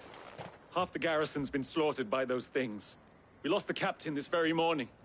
We've tried requesting reinforcements, but there's been no word from the capital or the Dominion in days! What more would you have us do? I would have you do your duty. Those at the Vale look to me for protection. And protect them I shall. Because they are my charges, and that is my duty. In case you have forgotten, the people of this town are your charges. But more than that, they are your people. Your sisters, your brothers, your lovers. So you have a choice. Lay down your sword and watch as they are slaughtered, or take it up and do what is right. She speaks the truth, you know. This here, it's all we have. It's all that's left. What we have left is our lives! Do you really want us to lose them as well? Not if we don't have to. Look, there's a cask under the captain's bunk. Let's talk about this over a drink, eh? I'm listening. I'll have a word with him.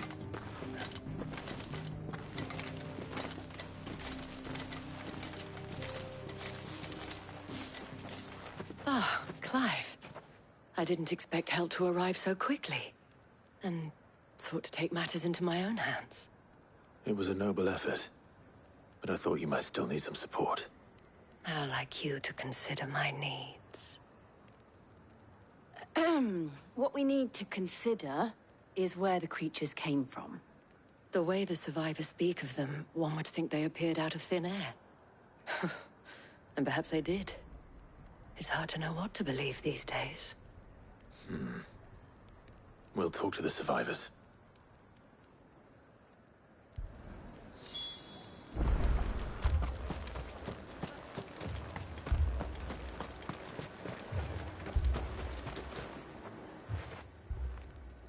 You're a pikeman, yes? What happened? I've got family in Moor. I heard the flood was spreading, so I went to see if they were all right. And a pack of them glowing things found me in the meadow. I ran for my life. I never did get to the village. Leave that to us. My family.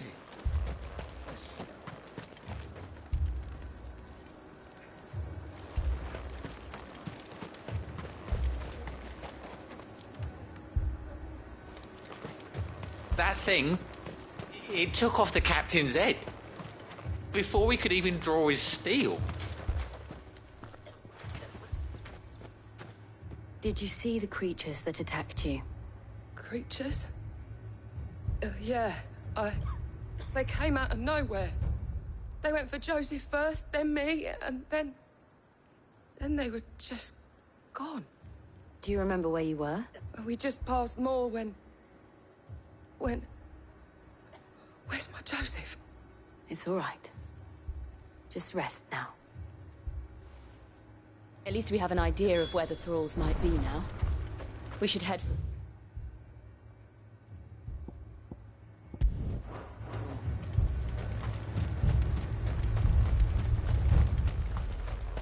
I assume you have a plan? We need to find out what we're facing. We reman the towers and fortify the walls.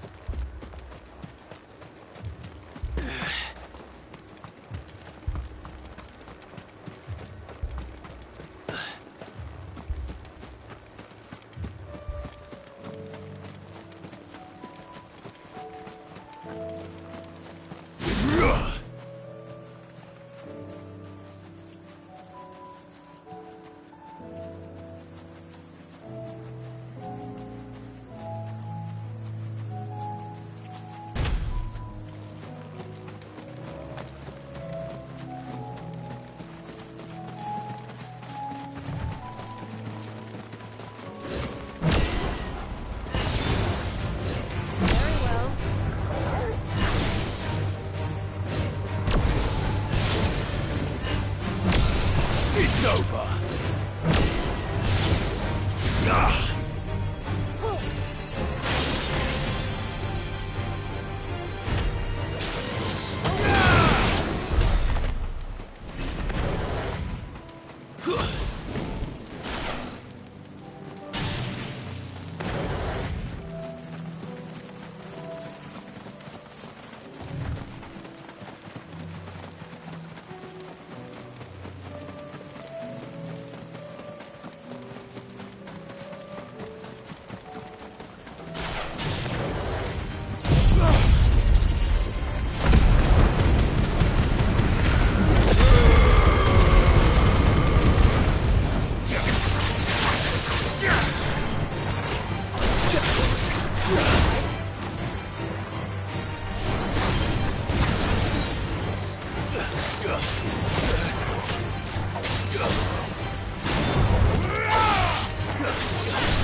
another day.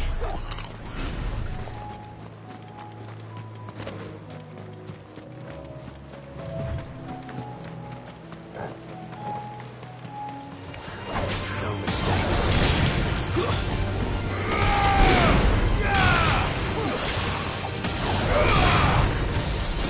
Stay down!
Look! I see them. With me!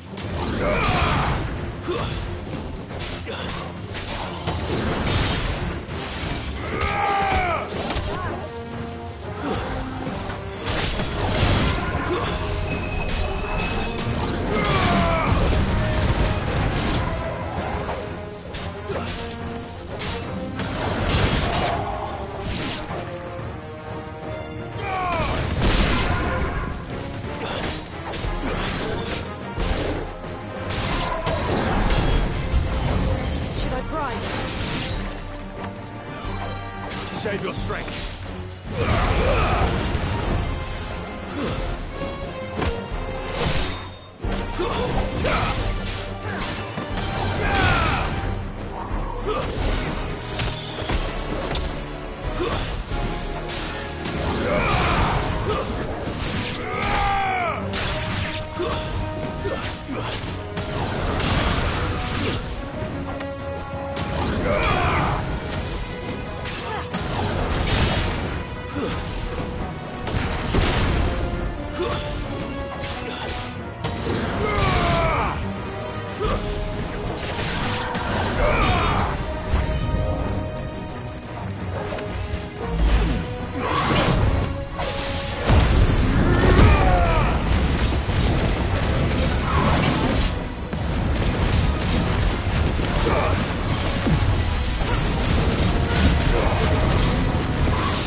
Do you think there are more? There are always more. But I'd say we've done what we can for the time being. Then we should let Isabel know.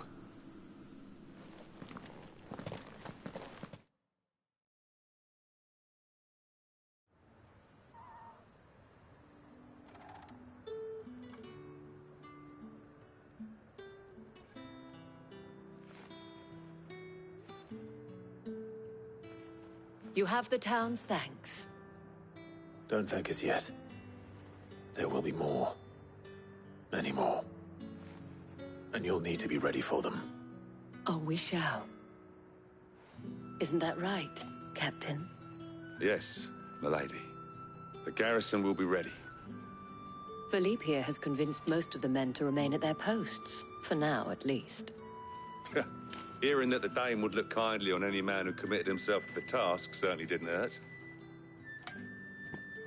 It's not the most selfless of motives, I'll admit. But whatever it takes, eh? Now me, I never needed convincing. I became a soldier to protect the people I love. And the people I love include the ones standing before me. Handsome and chivalrous.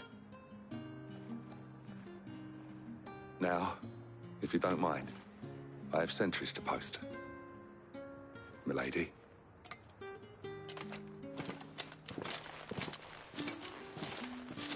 Lest you wonder, I'm not foolish enough to believe that this has solved all of my problems. But it has solved one, and that's one fewer than I had this morning. Thank you again, Clive.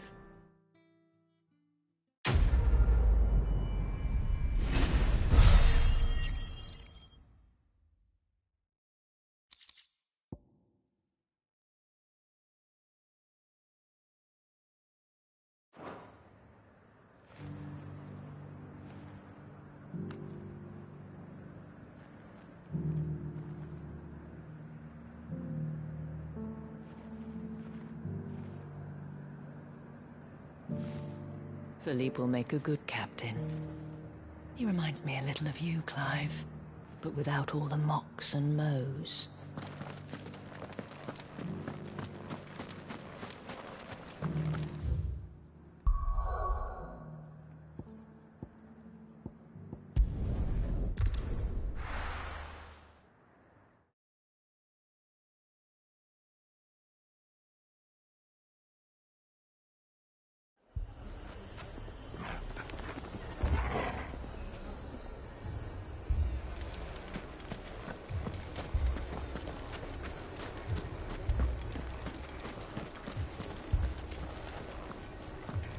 Fucking leave it. My shop.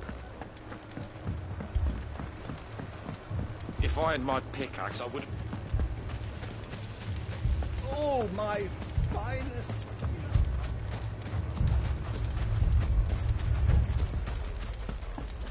Anything I can interest you in? Here you are.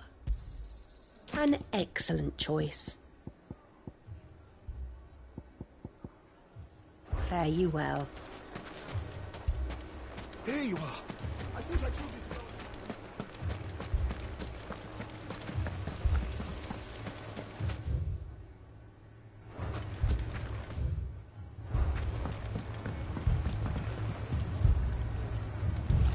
Mummy, I'm scared. Oh, I'm ruined.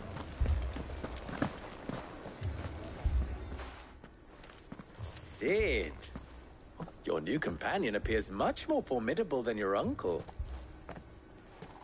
Should I be worried? You haven't been introduced. Jill, Clive has told me much about you. All lies, I'm sure. Your Stolas said that Dalamil has a bandit problem. Indeed. Although, you're a little late. They left with our food and guild days ago. Any idea where they went? The desert's a big place. Your guess is as good as mine. But the fact is, I have more immediate concerns. What did you say to me? What did you say? Ah, as if by magic. Let's just say we've yet to reach a consensus about how to solve Dalamil's little problem. And at this rate, it won't be the actions of the bandits which prove to be our undoing. It will be our own. I've tried reasoning with the dissenting parties, but even the Desert Hare has limits. Perhaps we could talk to them. What makes you think they'll listen to us? What makes you think they won't? She makes a fair point, Sid. And you won't have wasted much of your precious time if you fail. They're just across the courtyard.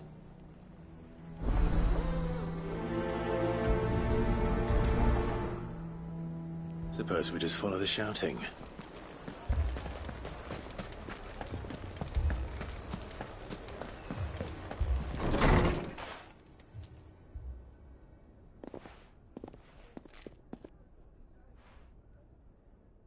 You wouldn't talk like that if it had been your men whose throats were slit. Blood for blood, it's the only way. We hire mercenaries and have them mount the bandits' heads on our walls as a lesson to the rest. And what happens when those mercenaries are slaughtered like your men? Are you going to hire more? We're better off using that coin to buy food and supplies. If we hire mercenaries, the only thing we're buying is the bandit's ire. And you cannot fill empty bellies with that. Do you hear me? But what happens when they come back? Maybe it'll be your throat that's slit. That's enough. Both of you. Any more of this and I'll throw you out myself. Come back when you're ready to talk like adults.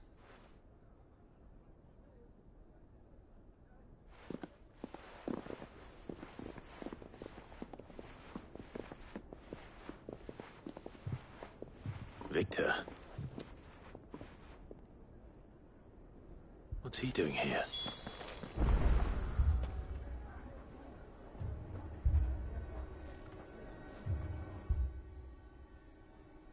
Sid. And Lady Jill. What brings you here? I was about to ask you the same thing. Costness is in chaos, and the markets have all but ceased to operate. The Briar's Kiss here in Dalimil is the only place I can reliably obtain supplies. I was here to do just that when Master Lubor told me of his troubles. He thought I might be able to talk some sense into these fools. But if you're here, I suppose his patience must be waning. Who are those people? Those were the thorns in Lubor's side. And the reason this place might be headed the same way as Costness. It's these accursed skies. The darkness is enough to drive a man to madness. Or an entire city, for that matter. We're still working on the skies. But in the meantime, perhaps we can find a solution to Dalimil's problems. I hope so. For all our sakes.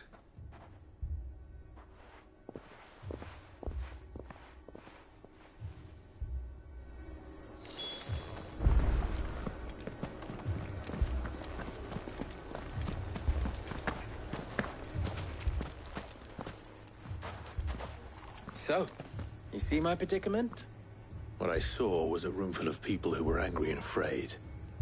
And with good reason by the sound of it. But if left to smolder, that anger and fear could set the entire town alight. My thoughts exactly. What to do? Both sides wish to protect their homes and livelihoods, if only they could agree on how. But as long as they are divided, we are vulnerable. And if there's one thing bandits like, it's an easy target. What would Sid the Outlaw suggest? Well, if it were my namesake, he'd let them choose for themselves, and be on hand to pick up the pieces when it all went wrong. That sounds like a recipe for disaster. A recipe for disaster is precisely what it is. But perhaps that realization would be enough to make them question the ingredients.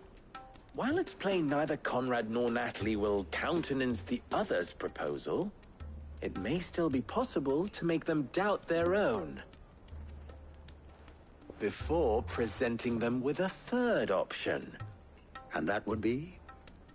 To pool our resources and save the city ourselves. Why fight each other?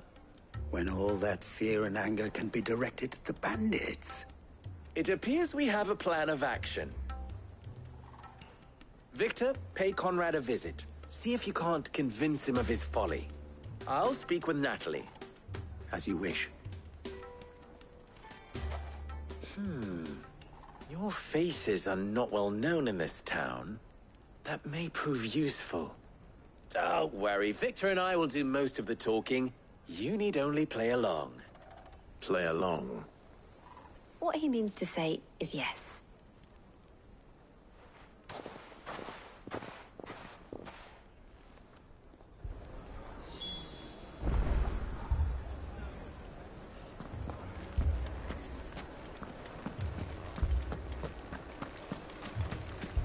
Picture it, Conrad.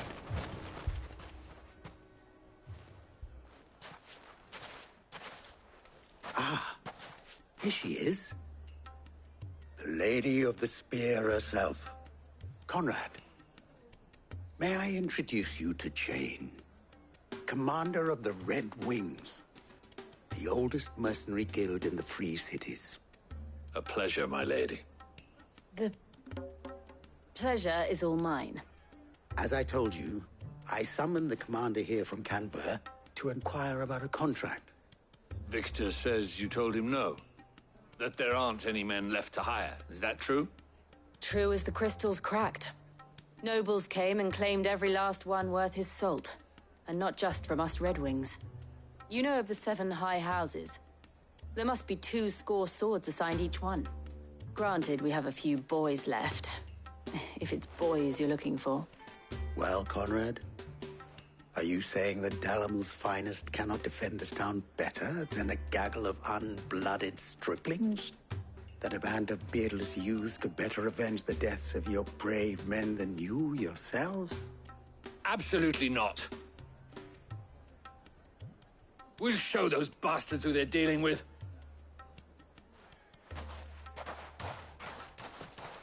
I can't believe that actually worked. Conrad's not what you call the brightest candle in the crypt. And there's a reason why I had you do the talking and not Sid. Well played, my lady.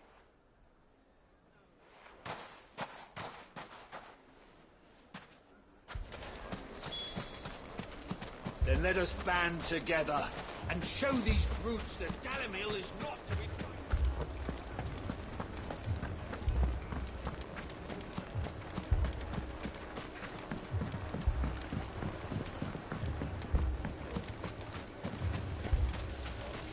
I mean, it may still be possible to buy something, and we may yet be allowed to keep it. Yes, but...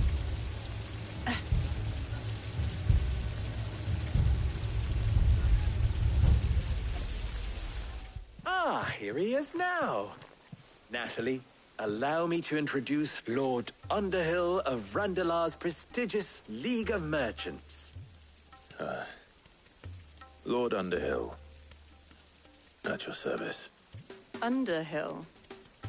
I was just telling the good lady of our conversation, my lord, and how you were lamenting the state of the capital's stores. Lubor says that not only are the granaries almost empty, but that war and the Blight mean this season's harvest won't be enough to fill them for winter. Indeed, certainly that is the case. The nobles in the capital are buying up the city's stocks of barley and wine, driving the prices higher than most commoners can afford. It is only a matter of time before the peasants revolt. It is worse than I thought. If what Lord Underhill says is true, I fear we have little hope of supplementing our stores, meager though they regrettably are. And while I applaud your endeavors to dissuade our more bellicose citizens from seeking vengeance, I sense Conrad is not wrong in his assessment of the bandits' likely return. Which means that now, more than ever, we will need to secure what little we still have. Food, weapons, herbs, everything. If our humble town is to endure not only this hardship, but those that are certain to follow, we must stand united. All right. If it will help to protect my home, I'll do it. But you needn't have gone through this charade.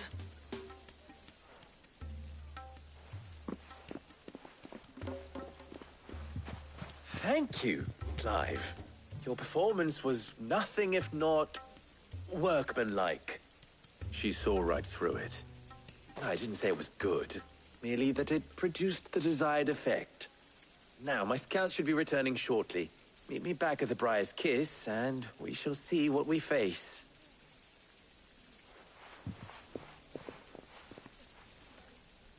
I'm not convinced our roles in this ruse were entirely necessary. I don't know. Conrad seemed quite taken with you. My shop. Oh, I'm ruined.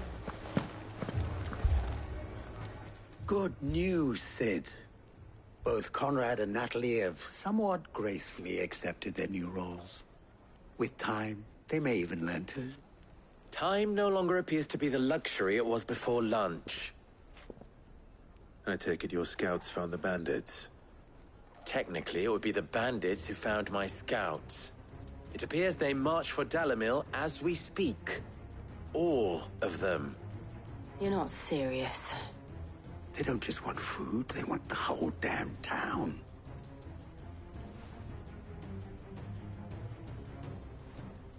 I have a favor to ask. I'm told the bandits march in 2 groups, one from the south and one from the desert, in a move doubtless intended to stretch our already gossamer-thin defenses. Very well. Jill and I will meet those from the desert. But what of the rest? The rest, my friend, the city shall fight. Together. The stakes, I concede, are high. But if this does not unite Dalimil, nothing will. That is a lot of faith to put into those who had their hands around each other's throats but a moment ago. Then it will be for us to see that their hands are kept occupied. And I do mean us. I thought you might say that. We'll hold them off for as long as we can. And we will do the same.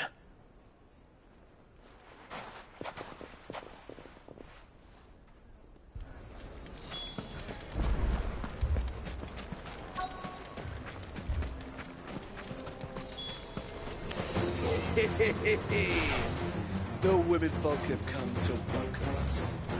I'll take that one.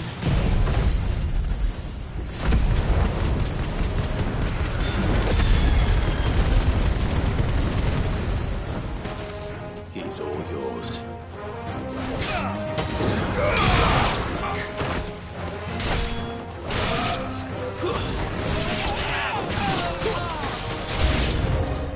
They mean to overwhelm us.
The townspeople. Could they have held out? I don't hear any fighting. What do you think? That we should hurry.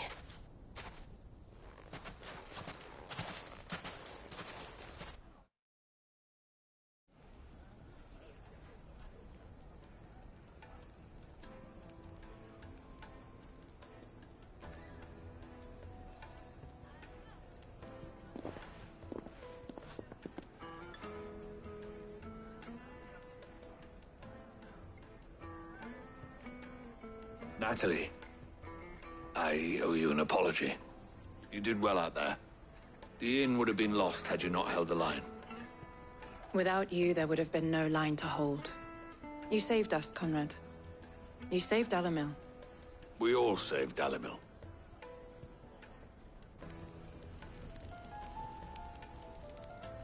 Conrad seems to have had a change of heart. I'd say they both have. I take it from your presence that our visitors from the desert won't be joining us either. Pity. The plan worked, Sid. Granted, it only took an army of bloodthirsty bandits at our gate.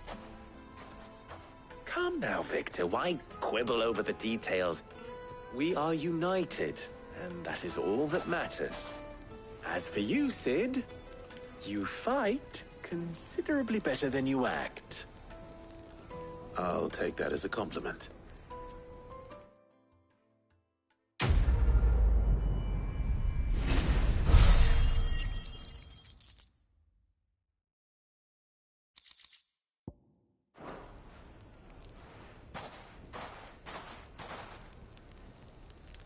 Our friends seem to have things under control.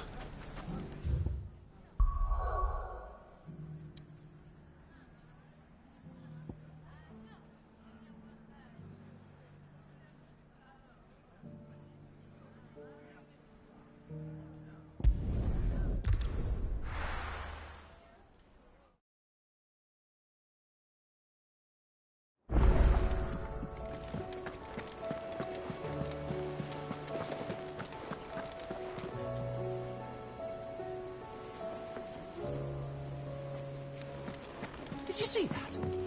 Tell me you saw.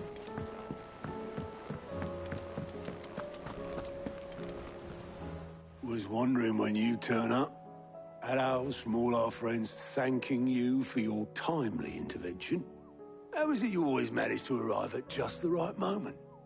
Luck, I suppose. Any word on the rest of the realm? Let's see. Storm's still crying out for mother crystals. The nations are still in chaos. And the skies are still the colour of a kick in the kidneys 2 days on. So... Right. Clive, we knew this was going to happen. Well, not the bleeding skies part, but you take my point. Now's not the time to second-guess yourself. Now's the time to visit the infirmary. Taya says your brother's awake. Thank you, Otto.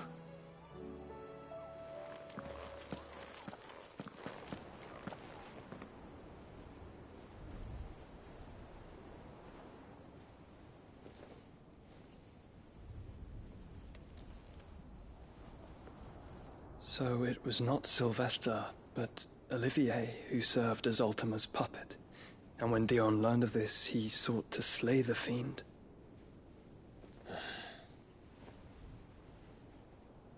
Only for his father to take the spear that would have freed him. Enough to drive a man to madness. Small wonder he hasn't stirred. I would be afraid to wake. Had I but reached out to him sooner, warned him of the threat Ultima posed. But now, both an empire and her prince lie broken. Joshua, what do you know of Ultima?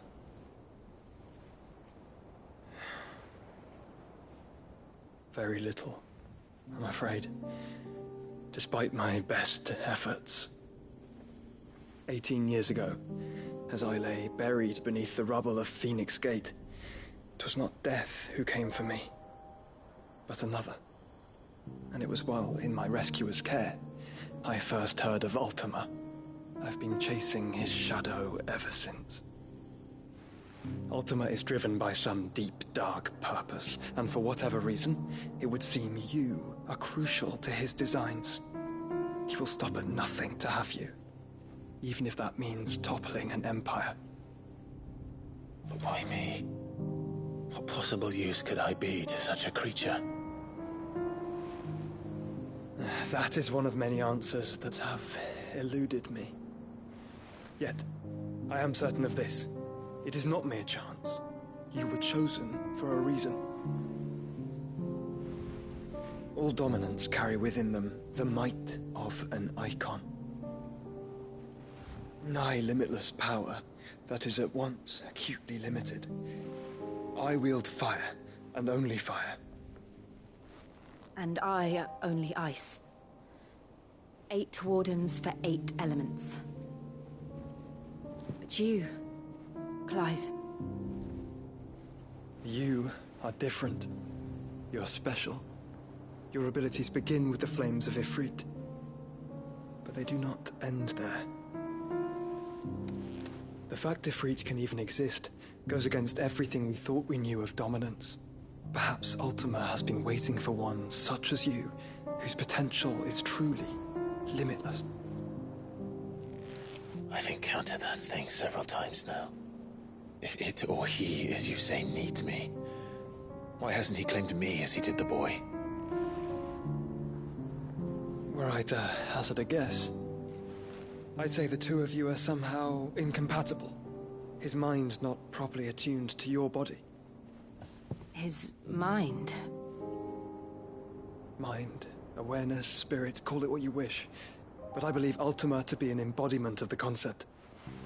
This is why I struggle and fail to contain him here inside me. I'm sorry. Inside you? With every setting sun, I feel my strength wane.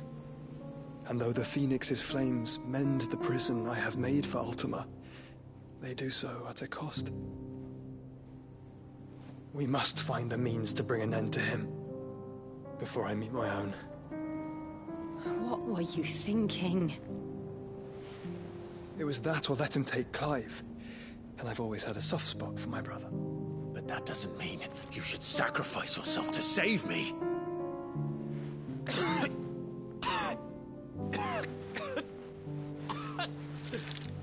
Joshua. Clive, it's Gav. There's an army of Akashic at the gates of Canver.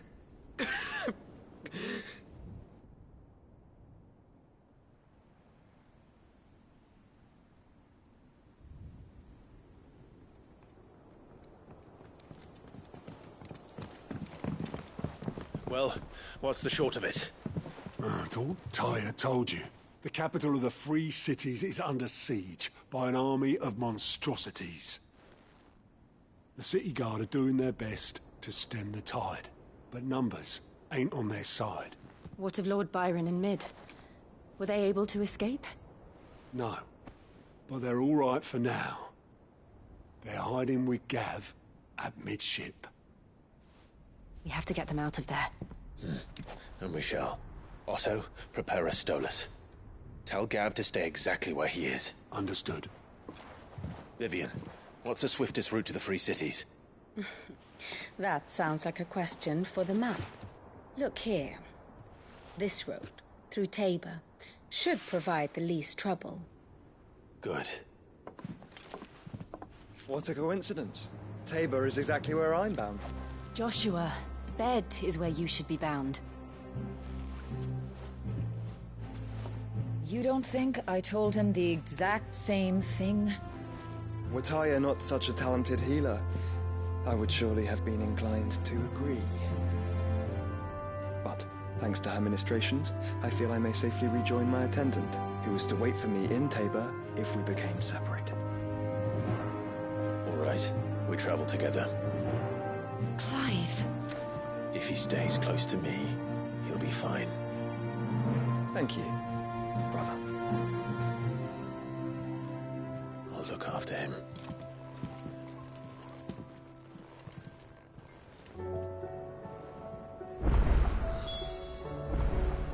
My attendant was with me in the Dominion before I primed. She would have watched the battle unfold and witnessed its outcome. I trust she'll be waiting for me in Tabor, where I can finally introduce you.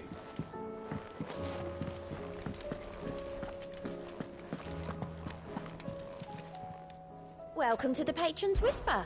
Your benefactors are a generous lot.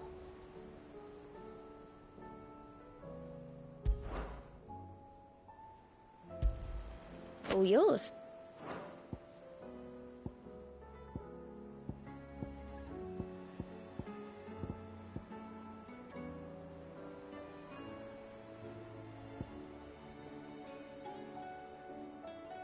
all done?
The moon.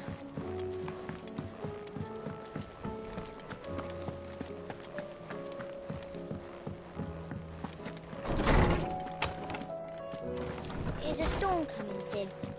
Will there be... Sid, perhaps you can help me solve a mystery. I can certainly try. Who's gone missing this time?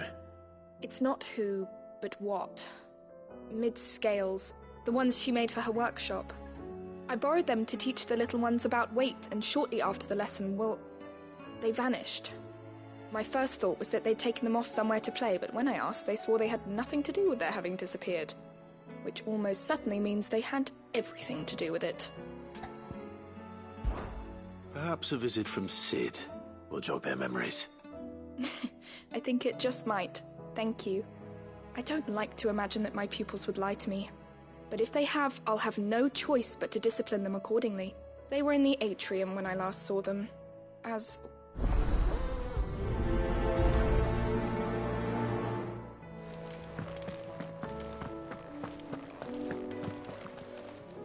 I was wondering when next you'd visit. I have a few new notes that might interest you.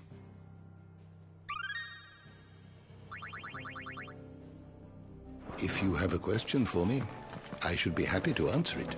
Sid, did you know that chocobos are far more resilient to the effects of ether than most other beasts? Some say that's one of the reasons they were tamed for use as mounts and sumpters, so that an ether flood wouldn't mean instant death for their riders or drivers. Me, I reckon they built it up over generations. Too many foolish traders driving their birds into floods, and only the toughest surviving.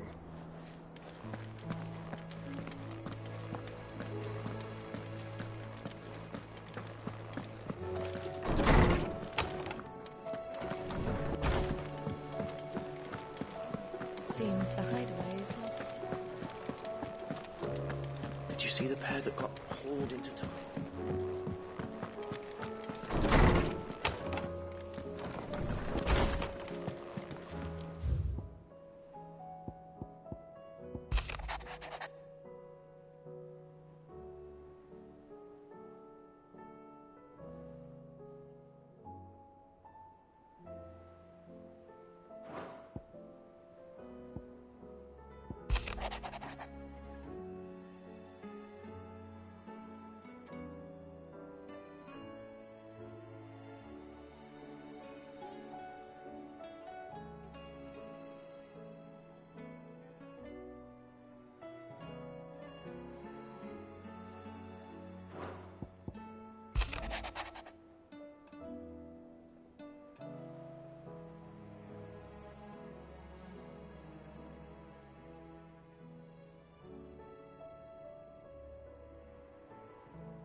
Rutherford. Wasn't that the name of my uncle's manservant? Why would he be at Martha's Rest?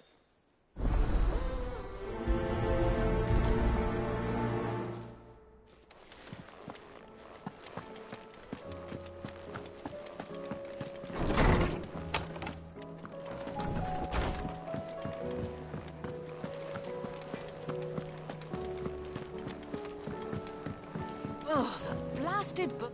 Here, you put me in this situation, Clive. You can bloody well get me out of it. I need a hand with a recipe. Are you sure it's me you're looking for? I'm not much of a cook. I'm all the cook will be needing, thank you very much. What I want from you is a little of your time, right? Oh, and perhaps your sword. You remember Ivan's stew, right? Well, despite the look of the thing, and that awful stench, people wolf it down. So I thought I'd try making one of these supposed masterpieces myself. Had a peek at the book and gave it a go, but, well... Yeah, but this is my blooming kitchen, and I will not be outdone. So if you don't want to be seen as playing favourites, I suggest you lend me a hand. I've never been one to play favourites, Molly. And I would be only too happy to lend you a hand. So, what's on the menu this time? A fried mortress of skyworm. That's one heck of a name, innit? Recipe seemed easy enough to an old hand like myself. Thought I'd followed it to a T. Only, turns out skyworm livers and drake's mint are not what I thought they were. At least I hope they're not, given the rancid mess they made. Yvonne said the recipes in the culinary pilgrimage date back centuries. Who's to say the ingredients even exist anymore? Well, that's a question for a scholar, wouldn't you say? Perhaps you know of one? Kindly old fella who haunts the shelves, maybe? Fine. I'll go and speak to Harpocrates. Perhaps he'll know something. And if he does, I'll see if I can find your ingredients for you. You do that. Lest we forget, you've got a reputation to uphold.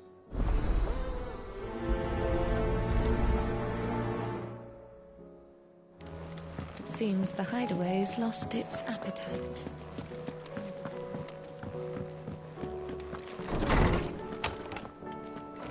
Is a storm coming, Sid?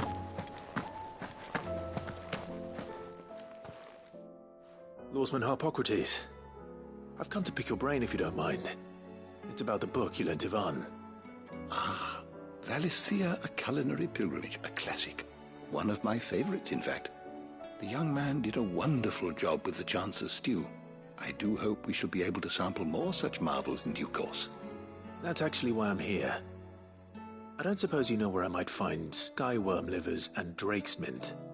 Ah, so the fabled Sandbrequois delicacy is next on the menu. Delightful. The descriptions of fried mortress never fail to make my mouth water. Now, skyworm is a somewhat antiquated name for the wyvern, their ground livers being the paste from which the mortress is made. Dragon livers? How very Sandbrequois. One would have thought the disciples of Bahamut would have a touch more reverence for their icon's brethren, but apparently not. I believe the specific dragon the recipe demands is the blueback wyvern, said to be the very color of the sea beside which it resides. So we know where to look for our liver. But what about the drake's mint? Saint's bonnet in contemporary parlance, a herb which grows along the North Reach coast. I gather that one can locate the cheerful yellow flowers by their heady scent alone, so I'm sure you'll have no trouble finding them. I may add that people once believed game was best served with the flora that sustained it in life, in which regard fried mortress of skyworm is undoubtedly a typical dish of the time. Meaning that if I find one, I find the other. To Northreach, then. Best of luck, Clive. And do save me a bite once the dish is complete.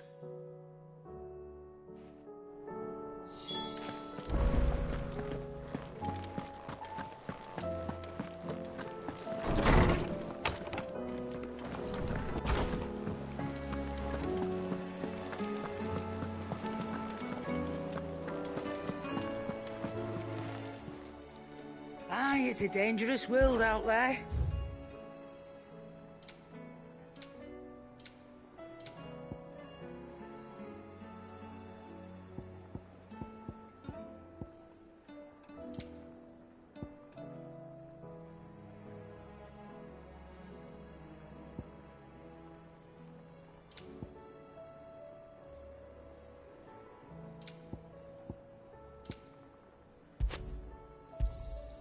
You're rubbing me blind, you know.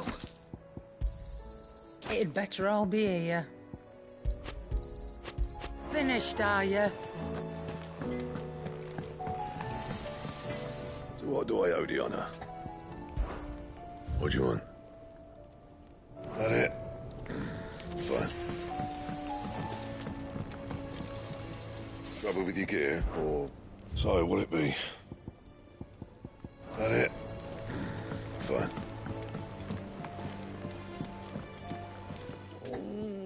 What am I gonna do? Is everything all right, Goots? You seem more discomposed than usual. Oh, I don't know what that means, but I'm in a bit of a muddle. Oh, I think Nan might be in trouble, and she's... It's all right. You can tell me. There was a trader came by. One of our usuals, like... Said he'd heard some rotten rumours about her down Dallimil Way. Folk are saying she's been selling to bandits and cutthroats and that. I mean, she's fond of a chance to make a coin or two, aye, but she'd never do business with baddies. Especially not the kind who go hurting people who haven't done out. I wanted to ask her about it myself, but I'm scared she'll give us a tongue lashing. She'd never give your tongue a lashing, though, would she? Don't worry. Of course. I'm sure it's all just a misunderstanding.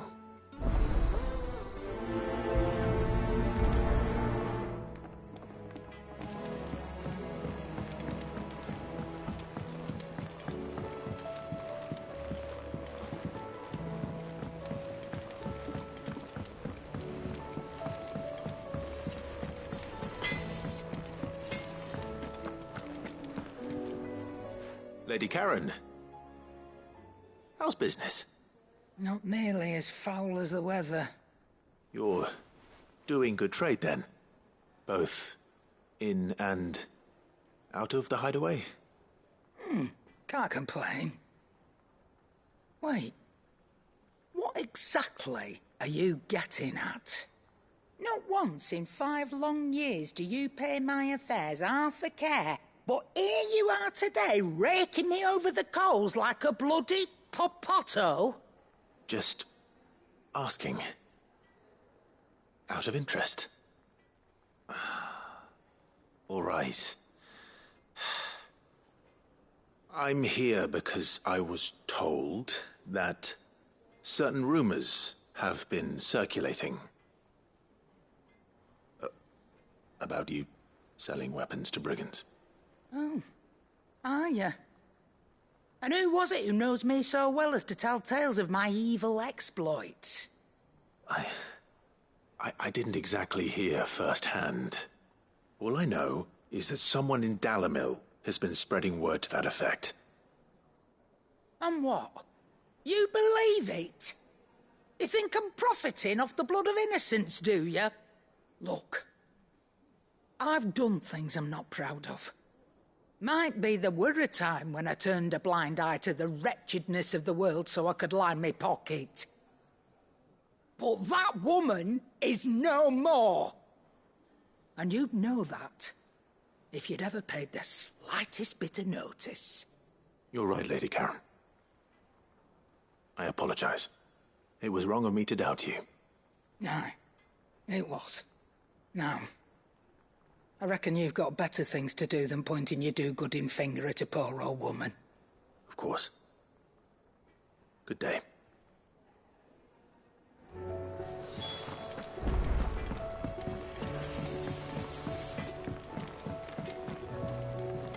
I spoke with Lady Karen. What did she say?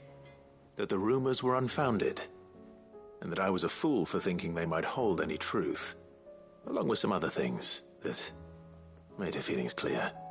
And while it sounds like she may have done things she regretted in her past, she says those days are behind her. Oh, well, that's good. I knew Nan wasn't caught up in out bad. But why would people say she was? What did she ever do to them? It's not right. No, it's not. But people do things for all sorts of reasons. Perhaps we'll never know. Well, I'm going to find out.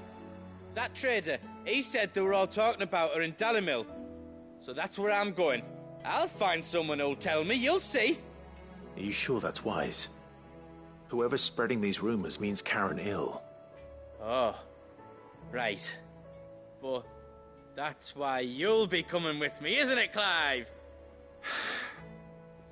I suppose it is.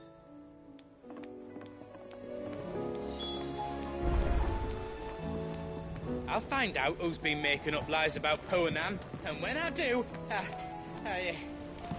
don't know what...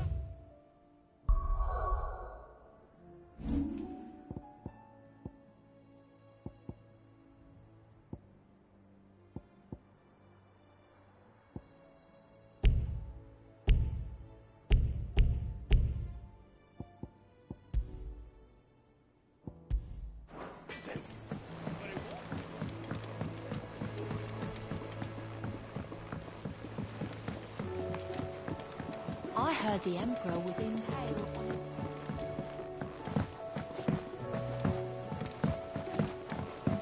We're all gonna die! You hear me? What do you reckon we should do? I say we should just tell Miss Shirley. You'll get us all straight. I'm telling...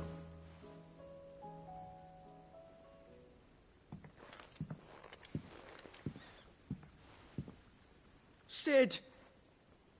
Hard at your studies, I see. And what is that? It's not a set of scales, is it? No. Of course it isn't. Well, not anymore, it's not. Oh! And just how long hasn't it been one? We're sorry. But we didn't break them.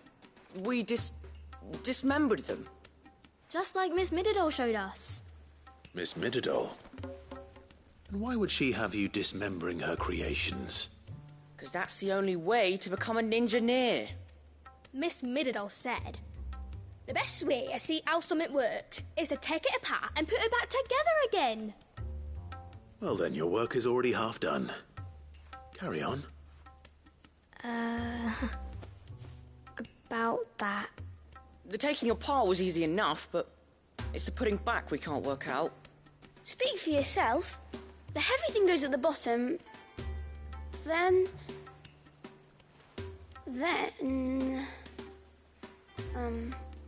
You three need to learn to take responsibility for your actions. So let's have a look at these parts with fresh eyes, shall we?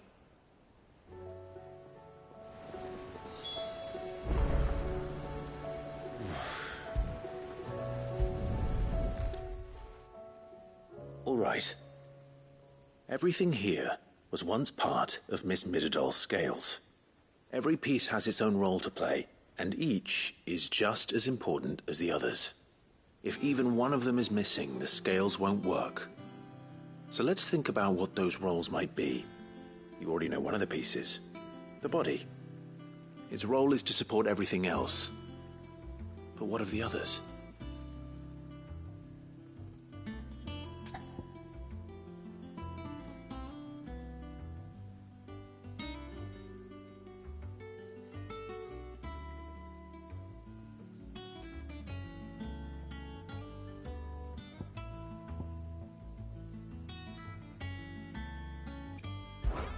This is called the arm. Why do you suppose that is? It doesn't look much like an arm. You're right. It looks more like a wing. Like a chocobo wing! You've ridden a chocobo before, haven't you, Sid? Will you teach me to ride one day? I'll think about it. Now, what do arms do? Hold things. So wait, maybe this arm holds things too? Good thinking. You're on the right track.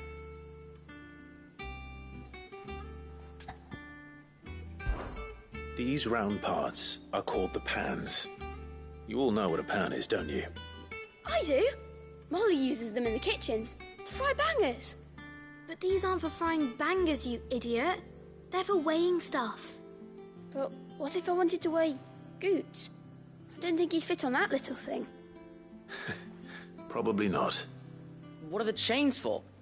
Holding the pans up? Well spotted.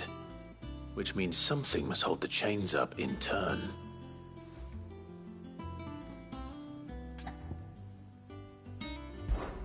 This tiny piece is what's called a cogwheel, or gear. Have you ever seen one before? I have. Miss Miradol's dungeon is full of them. Most are on the floor. She puts them in all her inventions.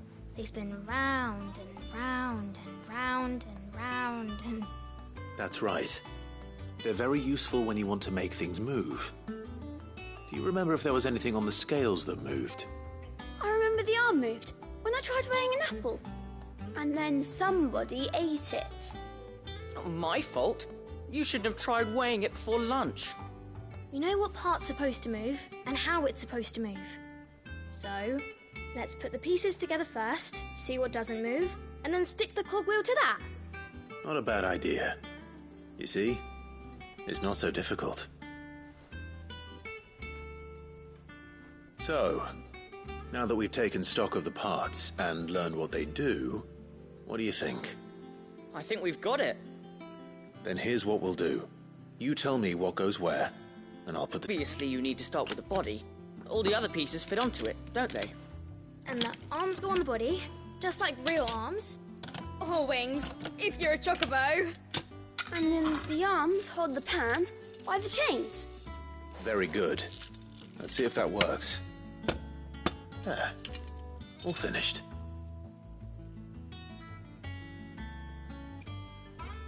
Yes! We did it!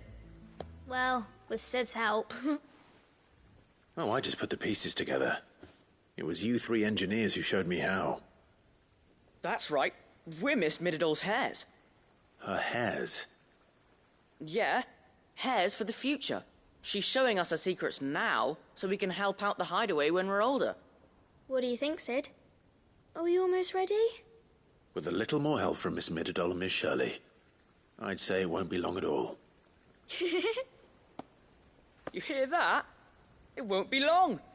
Until then, though, do try to be honest with Miss Shirley.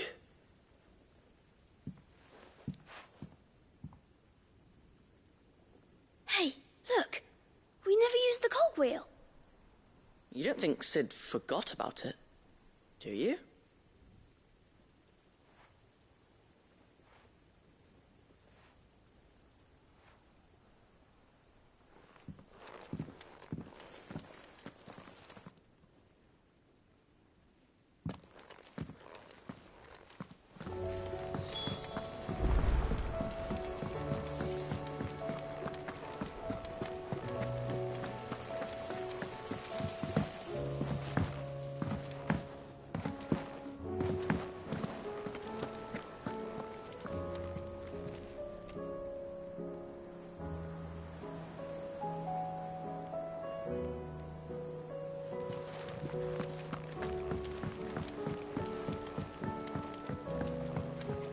Did you see that?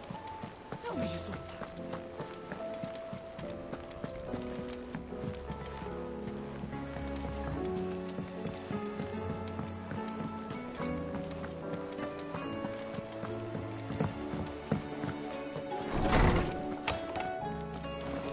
Is a storm coming, Sid? Will there... Well, did you solve the mystery? It was as you thought. The children had the scales, or the parts of them at least. They dismantled them to see how they worked. Oh, no, Mid will have my head. Thankfully she won't. This might even have been her idea. Although I was the one who ended up teaching the lesson. I'm so sorry, Sid. I know how busy you are. I shall see that the children are properly punished. Please, there's no need. Mid seems to have taken the three of them under her wing. She's even calling them her heirs. She'd have them follow in her footsteps. And her father's. I see. Sid, do you know why Mid has been spending so much time at the hideaway of late? She told me it was because her studies have been interrupted by events in Canva. Is that not true?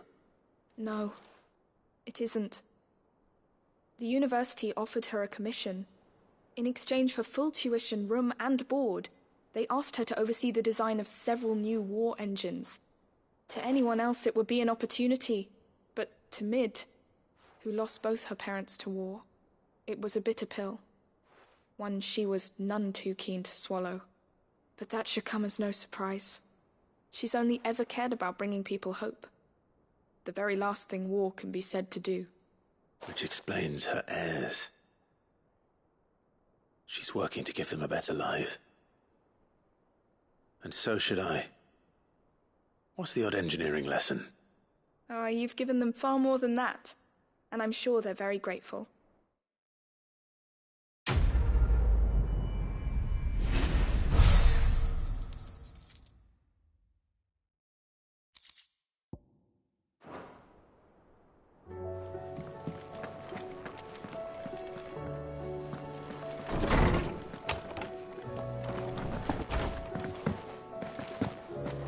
Seems the hideaway is lost. Did you see the pair that got hauled into tires?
It's like a dream.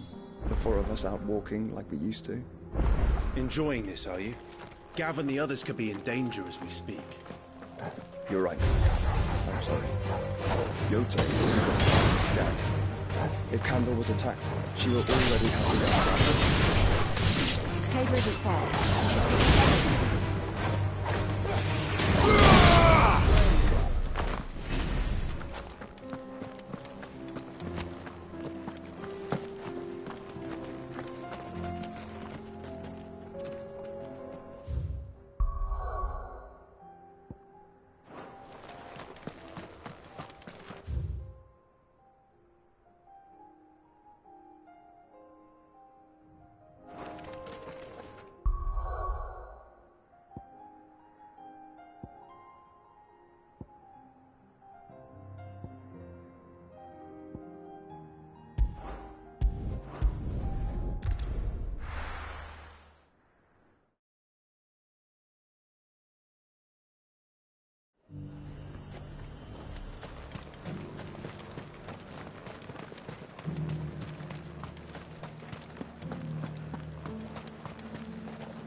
There were ghosts at the gates not days ago, and now you'd have us believe.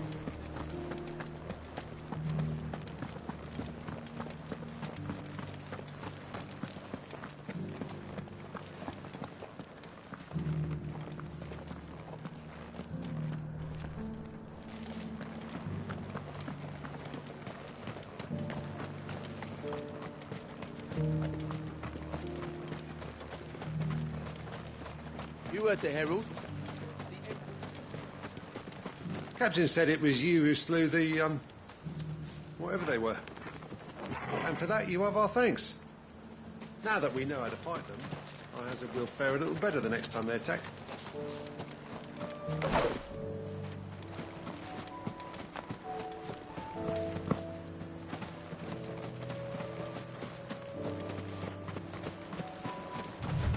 Hippocrates said I should be able to find what I'm looking for somewhere nearby. Right, blue dragons, and this must be our wyvern. All right, let's get this over with.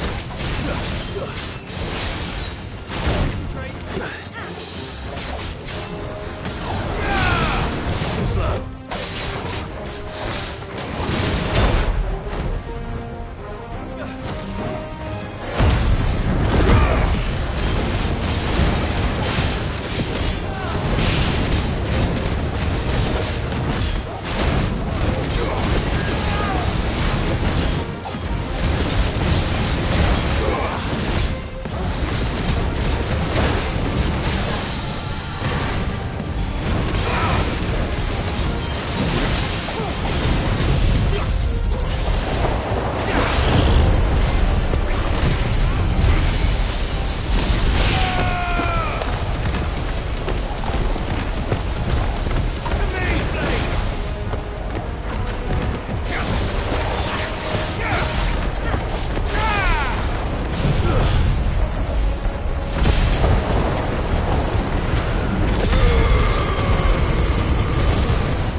That's the wyvern's liver.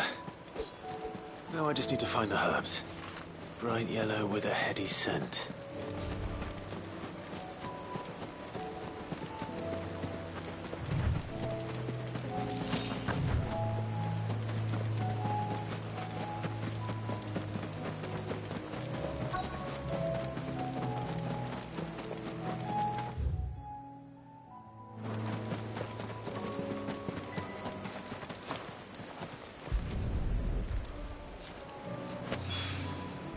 I think that's everything Molly needs to resurrect her recipe. Better head back.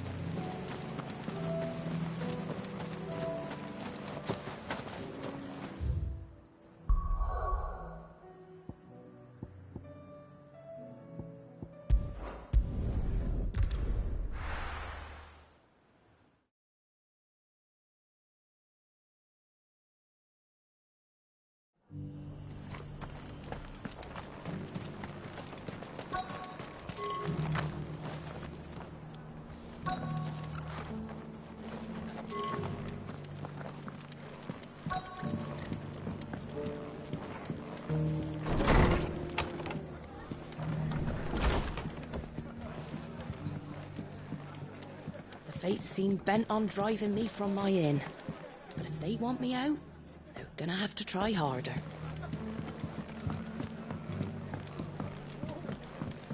My lord Marquis, is that...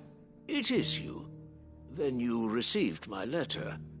I am Sebastian Rutherford, chief steward of your lord uncle's estate.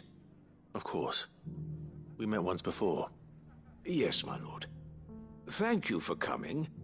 And what was so sensitive that you couldn't put it in writing? 1,000 apologies, my lord. I did not mean to offend. I merely... It's all right. Continue. I am here at Martha's Rest, at the behest of your lord uncle, tasked with learning what I am able of the realm's current state of affairs. And what I have learned is grim. The fall of the Mother Crystals has left Storm in a state of utter disarray. The subsequent darkening of the heavens has only made things worse. Akashic attacks, once unthinkable, are now commonplace. The gears of governance have ground to a halt, and without a steady hand on the tiller, the realm threatens to drift into utter chaos. Your lord uncle, however, believes there is a way to avoid this fate, and is determined to see it set in motion. That sounds like quite the undertaking. It is. Hence my having enlisted the aid of several colleagues serving the 7 high houses. Alas... Alas? I have lost contact with 2 of those colleagues already. They are both able-bodied and trained in the sword, yet in these dark times even that may not prove sufficient to keep a man safe on the road. So you want me to find them? I'll need to know where they went. One I sent to investigate the Republic, the other the old Imperial capital of Oriflamme. That doesn't exactly narrow it down. I suppose I'll start in Dalimil and work my way east. Thank you, my lord. I shall pray for your success and safety.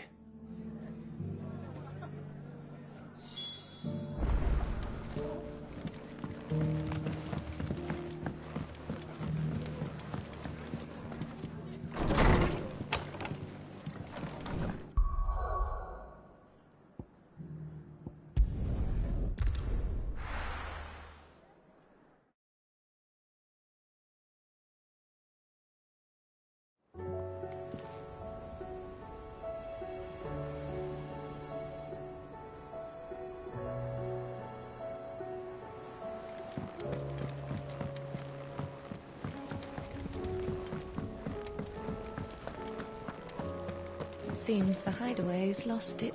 So, did you have that word with Tomes then? I did, and he was as helpful as ever. He told me exactly where to look, in fact.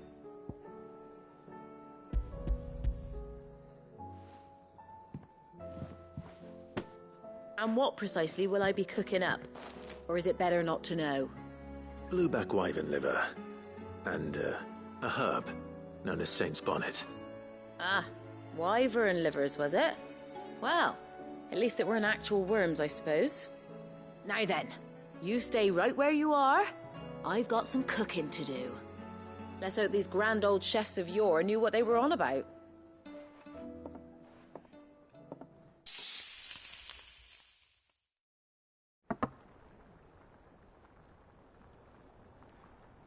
And here we have it.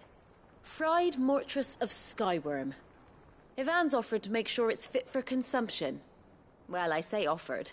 He as good as begged. And rightly so. Is there any higher honour than partaking in a slice of culinary history?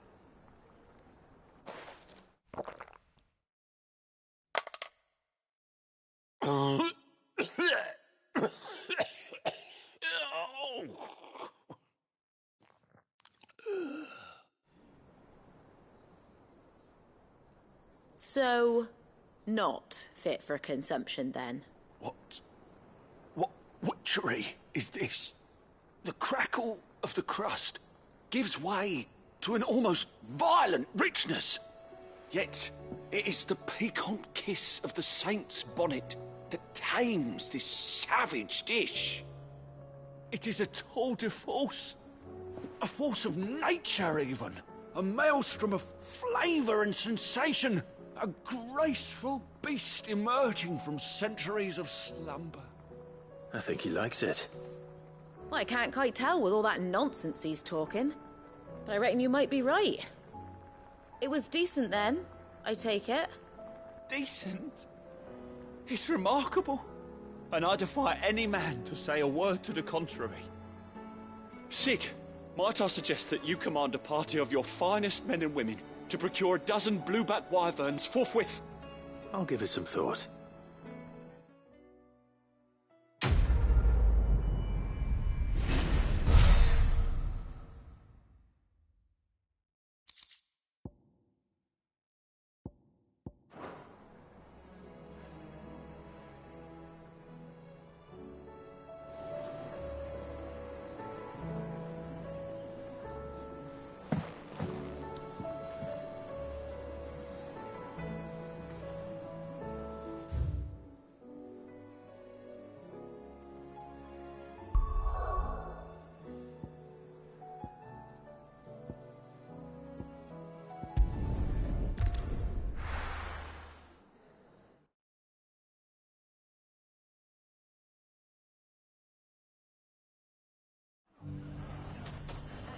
It's not going to be easy finding one man in an entire republic.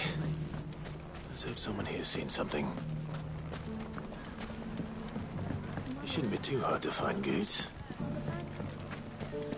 The gentleman of the town guard is perhaps. But the gentlemen of the League of Merchants have deeper pockets.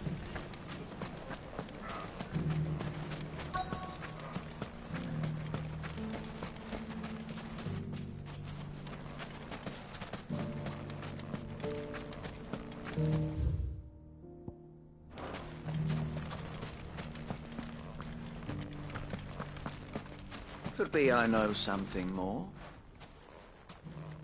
Clive, listen! I've found someone who says he's heard the rumours about Nan. Have you? Go on. Tell him what you told me. All right. It's like I said. A wizened old crone by the name of Karen's been selling steel to whoever'll pay her price, be they knight or knave. Says the more swords and spears she puts in people's hands, the more war they'll wage. And the more war being waged, the more call for swords and spears.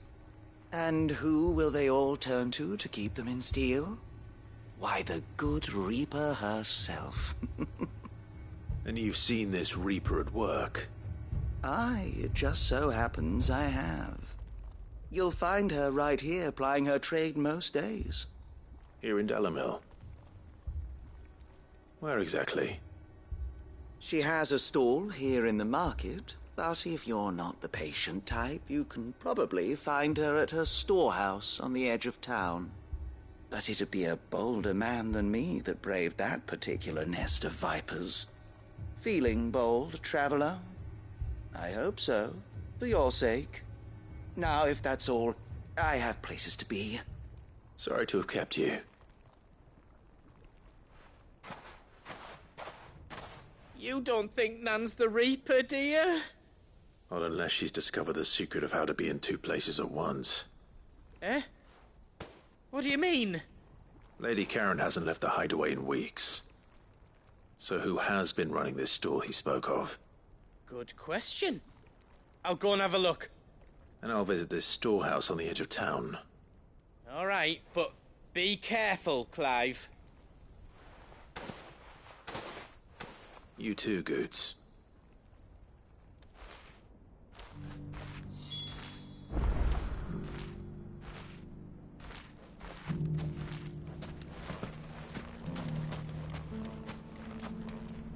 The finest sell swords in Storm couldn't hold a candle to ours.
Someone's got himself in trouble.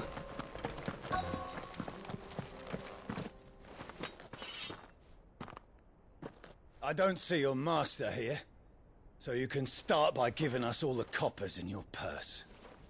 I already told you, I have nothing. Then maybe we'll take that pretty outfit and the steel you're wearing. Please! These men are trying to rob me! I'll deal with this. Thank you. You that one's master, then? If you'd kindly pay the coin he owes us, we can pretend you didn't draw your blade on Republican soldiers. Or you can go back to your garrison and I won't report you to your captain. Oh, you're more than welcome to. He hasn't had many visitors since we slit his throat.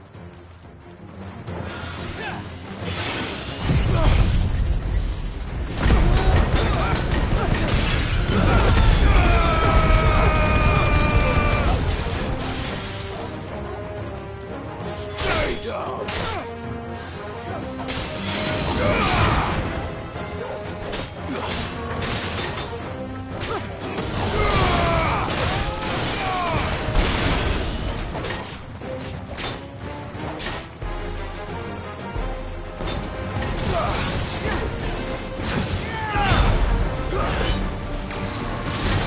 It's over!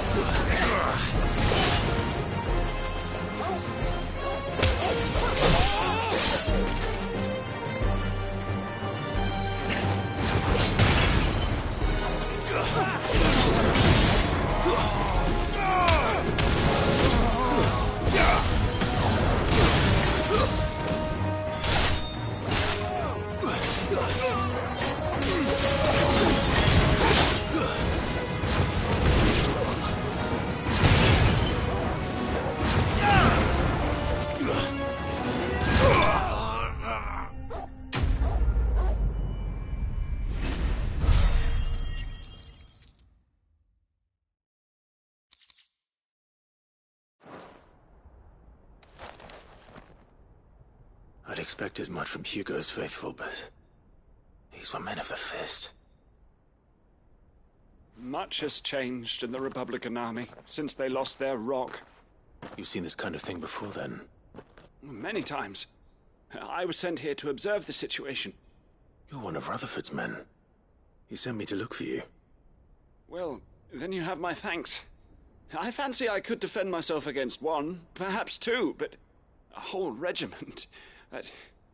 I arrived in Dalimil several days ago, but when I called upon the captain of the local garrison to make inquiries, his men confiscated my effects and locked me in a cell.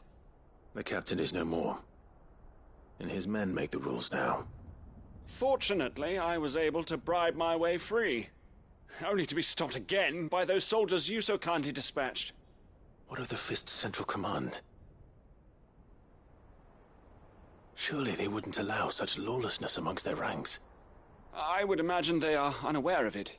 Most of the army has fallen back to the capital and hunkered down behind her walls. Those who weren't recalled now rule the fringes unchecked, answering to no one but themselves. Then it's worse than we imagined. You should return to Rosaria. It's not safe here. I'll find a caravan heading north. You won't mind if I borrow one of these soldiers' coin purses?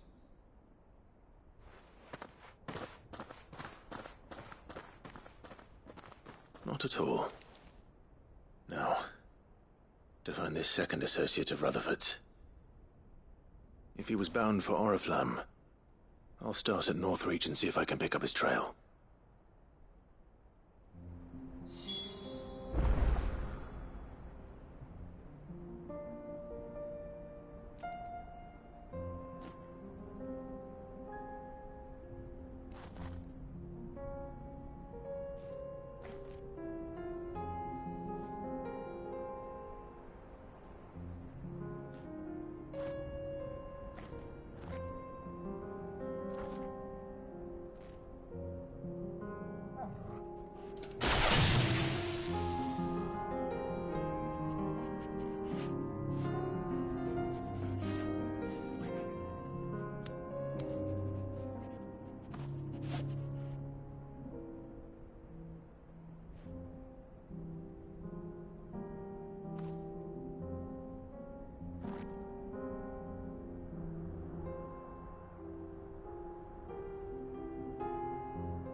finest shell swords in Storm, good and old again. Fuck! How the hell did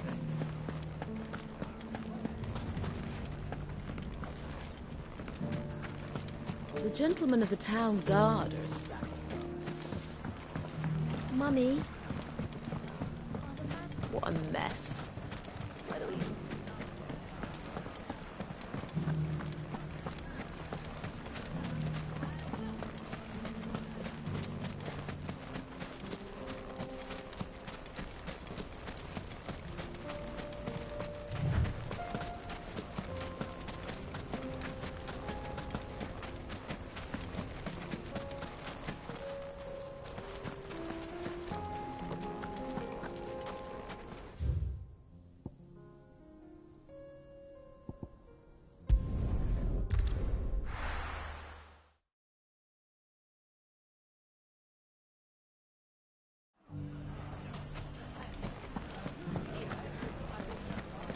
The bandits may be known, but look what they've left us with.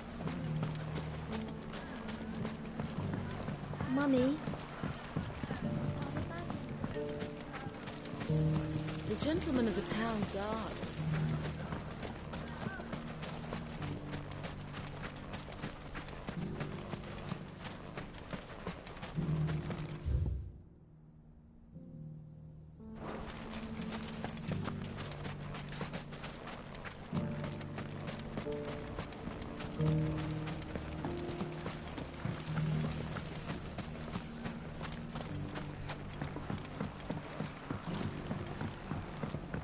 What a mess.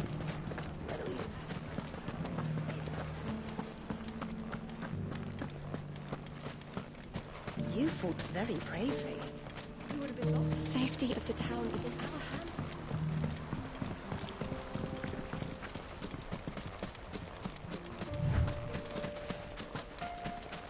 Time to brave the Viper's Nest.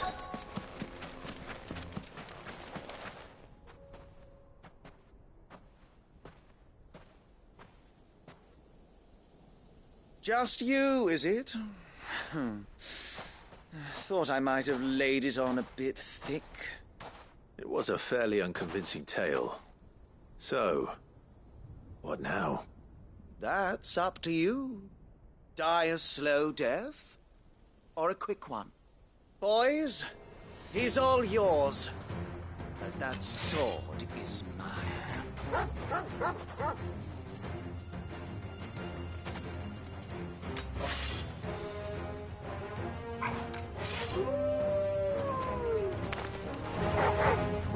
Leave now and we can pretend this didn't happen.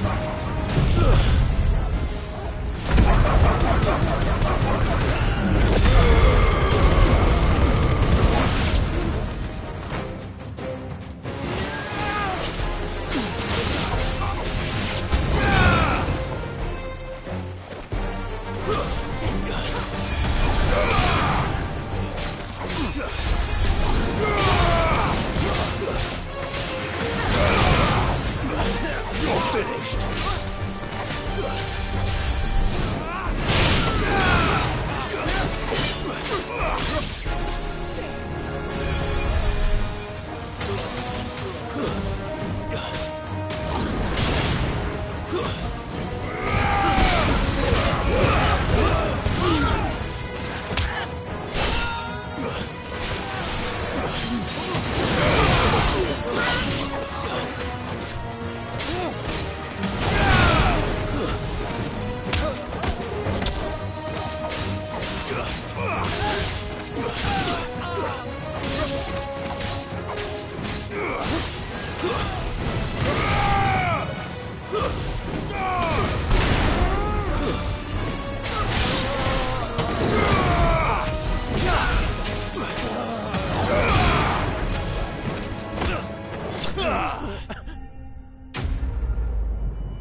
You've done it now. Go on. Tell me what I've done. When the Borgwyn finds out you've killed his men, he'll have your head. He only wanted that bull of a manservant, the dim one always clinging to Karen's skirts. You weren't even supposed to be here. Who the hell are you, anyway? What were you going to do to him? The Borgwyn wanted him to get to Karen. I was only supposed to point the lamp in the right direction once he arrived in Dalamil. But then you turned up. Well, go on then. If you're going to end me, end me. You're not worth the effort. Now be gone, before I change my mind. Fucking coward! I need to find Goetz. Right now.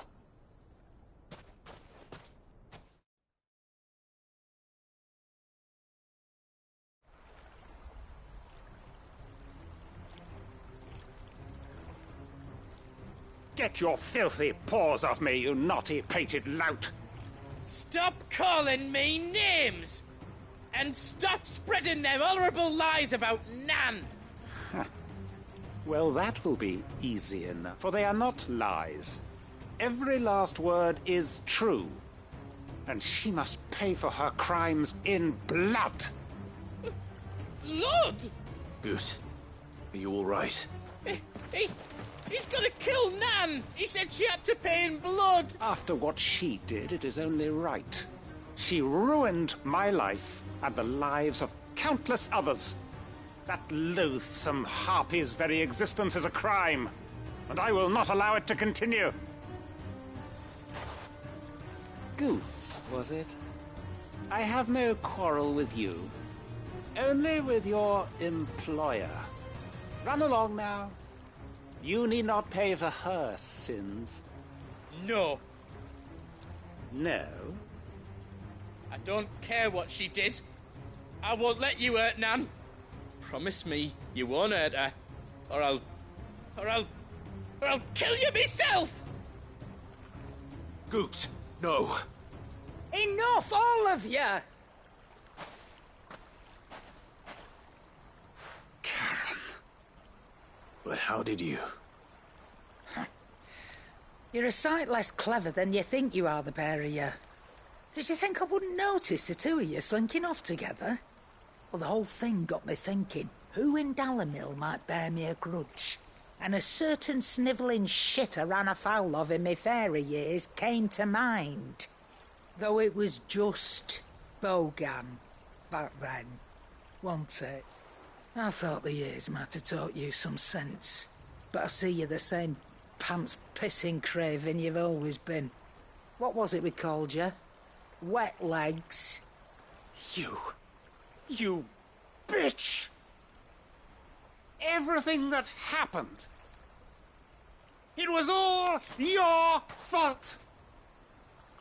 And now you'll finally pay for what you did to me!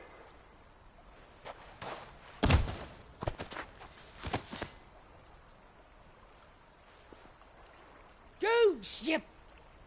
If you want a piece of Nan, you'll have to go through me. Fuck! You great galoot. Out of the way, I can handle this myself. So, wet legs, you remember what you told me when we last met? An eye for an eye. Wise words, Sam. Wise words. And now, it's time to collect.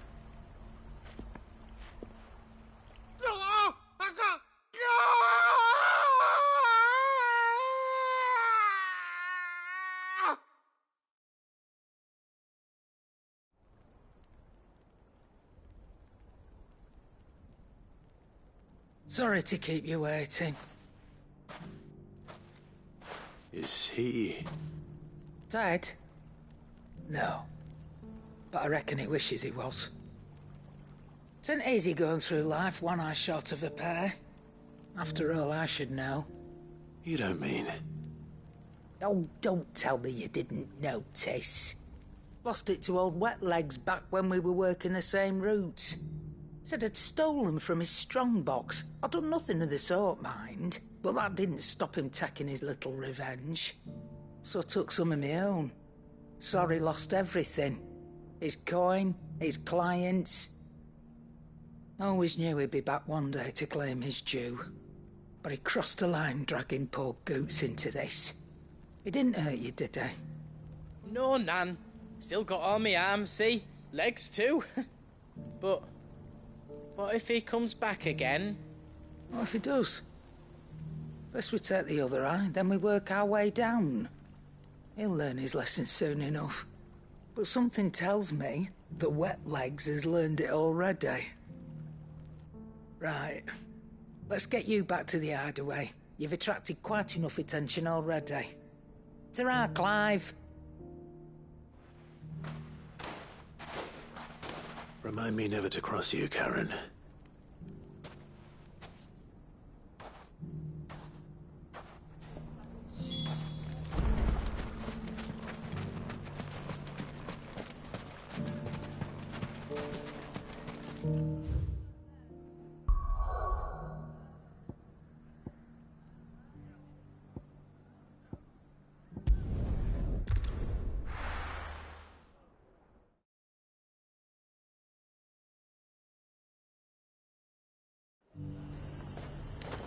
There's a lot of road between here and the capital.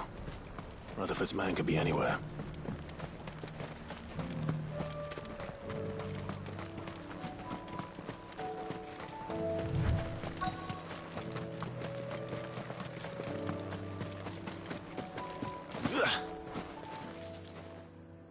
What happened here? If you're with the others, they've already relieved me of my belongings. I'm not. I'm looking for someone who was sent here by a man named Rutherford. And then you found him. I'm Alistair Rockford, attendant to the Lady Ariane of House Wellesley. Of the 7 high houses of Rosaria. It's been a long time since last I saw my great-aunt. Is she well? My Lord Marquis? Yes. Yes, she is. The Lady Dowager has granted me leave to assist your Uncle Stuart.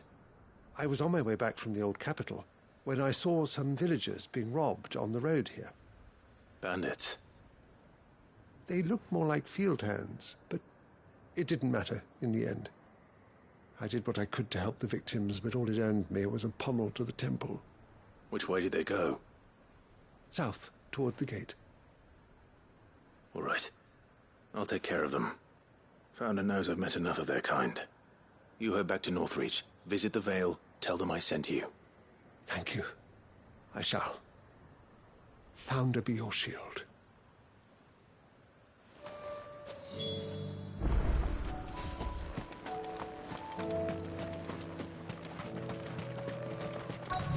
They just couldn't resist, could they?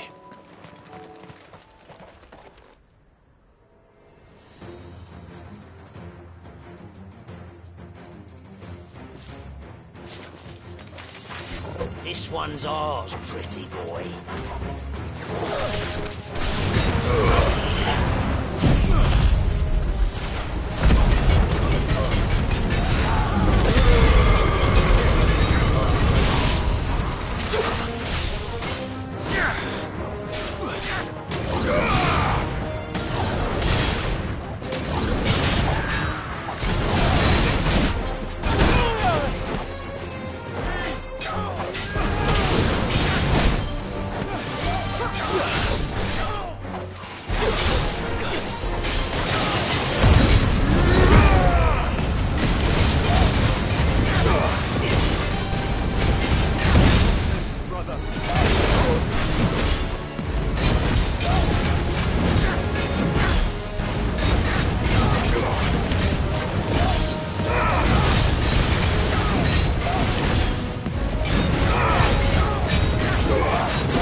Make for the town while you can.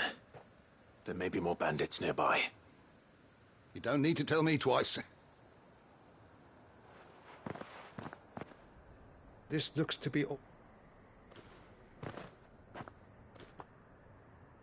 And stand by. It's just Clive, which is more than can be said for you. I will survive.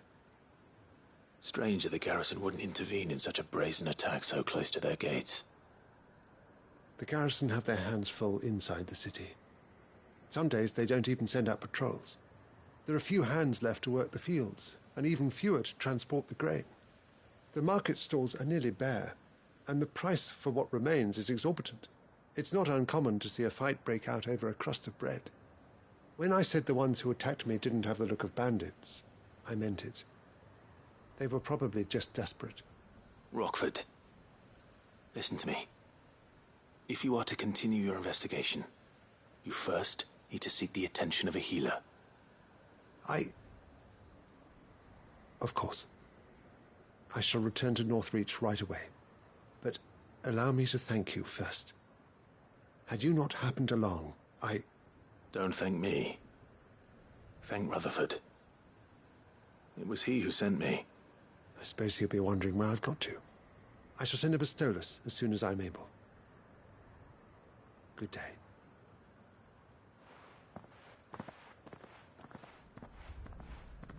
My uncle certainly has his work cut out for him. If it isn't already too late. I should go and tell Rutherford that his colleagues are still in one piece.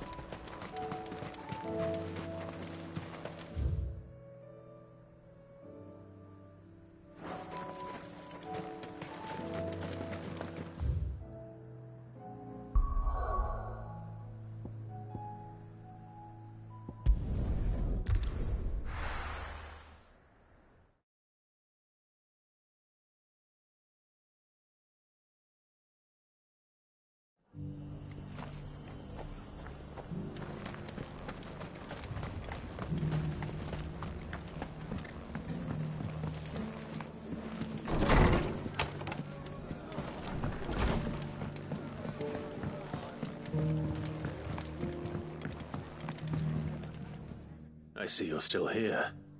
The Rest's location affords a constant flow of traders, and with it, a constant flow of information. Speaking of which, I received word from both my associates. They have resumed their investigations, thanks to you. I only happened to be in the right place at the right time. They both seem to think the realm's prospects rather grim. I am afraid that grim would be putting it lightly. Storm is in crisis, and if we are to free her, we must work quickly. And we must work together. Such is your Lord Uncle's wish. As it is mine.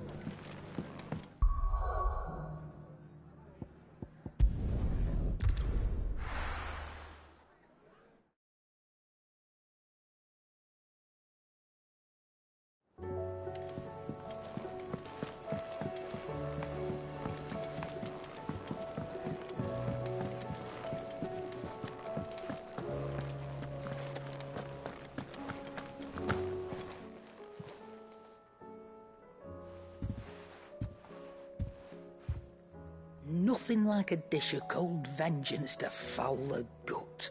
I'm sorry, Nan. I didn't mean to make things worse. I just thought I had to protect you. Like you've protected me. Aye, well, someone had to. Your parents certainly didn't give a whit for your well-being. Reckon the both of us would be worse off if I'd not taken you on. You've always been me right eye, Goots. And I'd have you stay that way. So don't you dare go looking for trouble again. Well, I will. If you ever need help, I'll do it again and again, and you can't stop me. Why, you big lump, fine. Play the hero if it makes you happy. Thanks, Nan. I won't let you down. There's nothing he wouldn't do for you. That's as maybe. But if he's ever to make his own way in life, he'll need to start looking out for himself as well. Till then, he'll need people to watch his back, just like you did in Dalamil. Don't think I didn't appreciate that. Of course. His family. Stop it. You make me one good eye, mister. I don't go thinking that'll do you any favours. A potion today'll cost you the same as it did yesterday.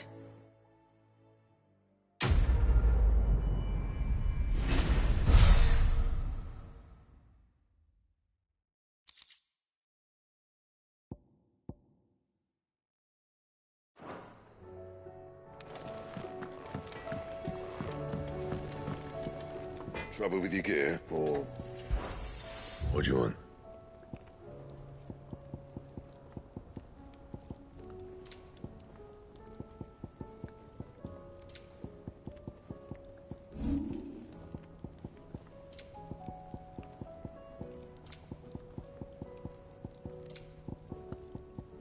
Anything else?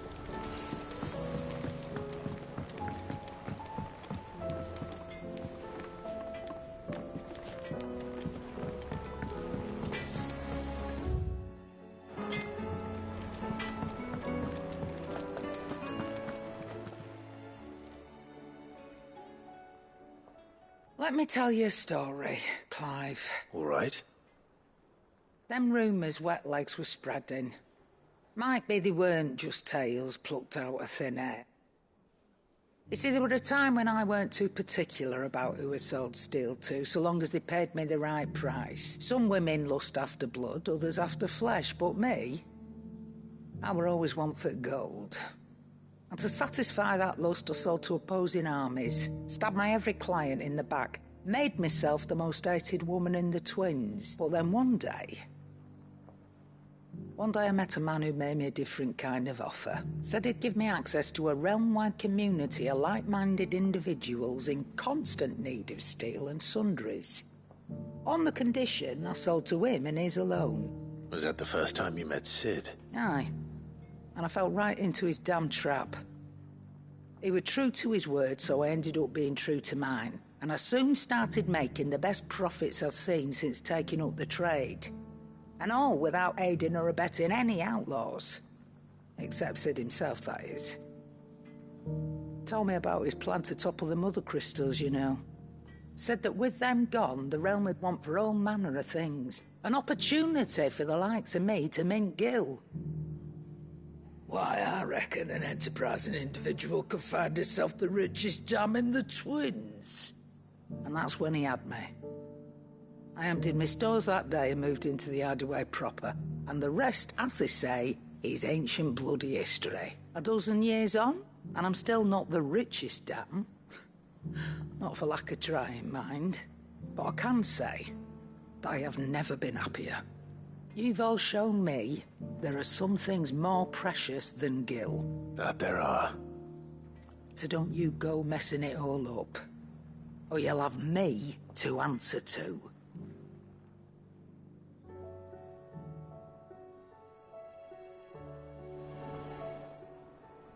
Still alive, are you? If you're gonna buy something, be quick about it. Come again, or don't. Aye, it's a dangerous world out there. Come again, or don't. I'm not much bothered either way.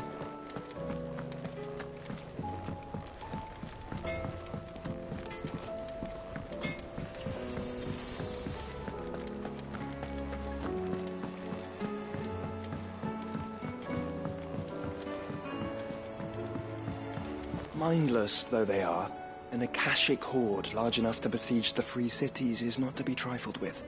We must proceed with caution. Canva's walls will not hold the Akashic horde for long. We can only hope they hold it for long enough. Did you see that? Tell me you saw that.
It's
over.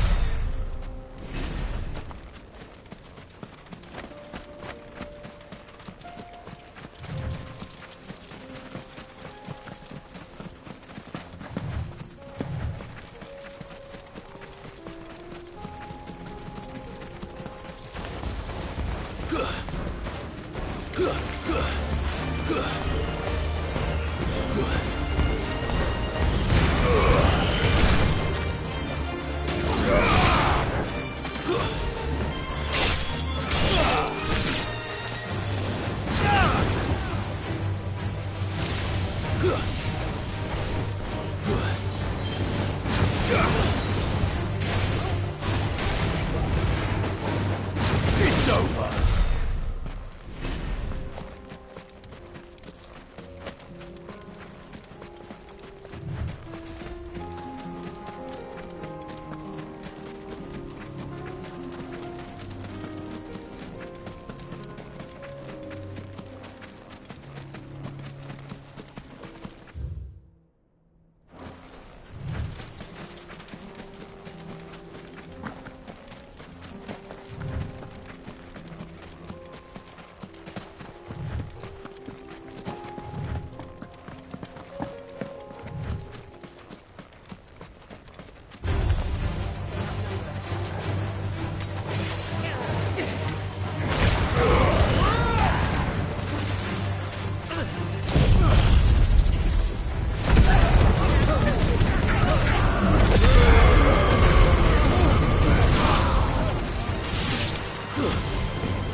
This one's awake.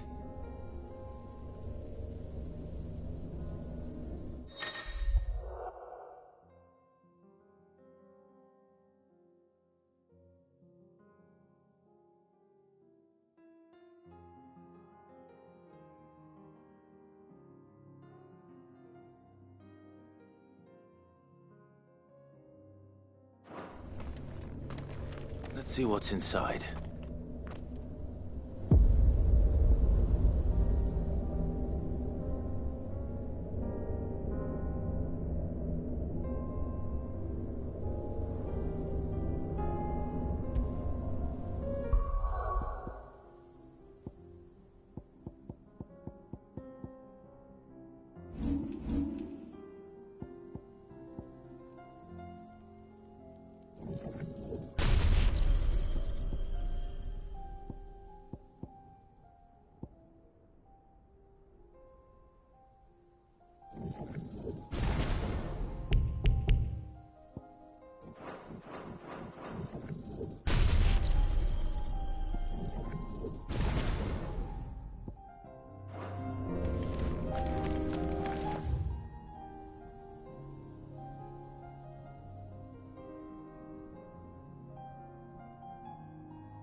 We can use the ruins to cross the ravine.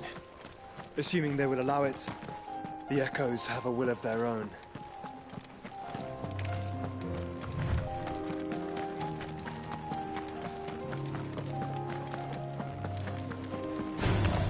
This won't be easy.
about the Ote, Joshua? She's strong-willed, loyal, and deadly with a blade. Much like Clive. But with better manners.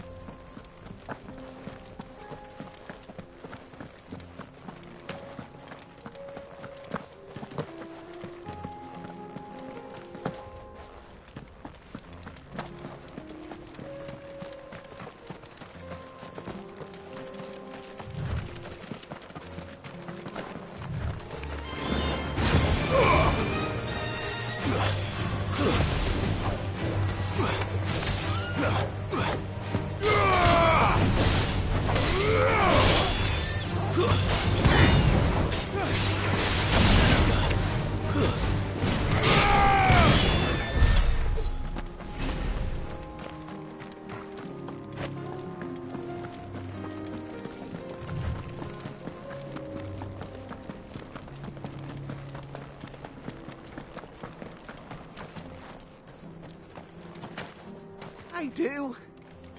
Where are you off to now, then? Bound for the Free Cities, perhaps? Oh, no need to say if you'd rather not. We all have our reasons. Ain't exactly feeling like sharing with strangers myself at the mo. Truth be told, I could do with a bit of inspiration. Don't know which way to turn no more. Was doing a roaring trade back in Oriflamme. Right up until the poor Drake lost her noggin. So, thought I'd try me luck in the desert. And the Fang went the same way. And don't get me started on the mess in the bloomin' Dominion. Suppose I could try Canberra next. But knowing my luck, the old place be crawling with the works before I'd even sat out me stall. As I always say, where there's crisis, there's opportunity. The opportunity to mint Gil, that is.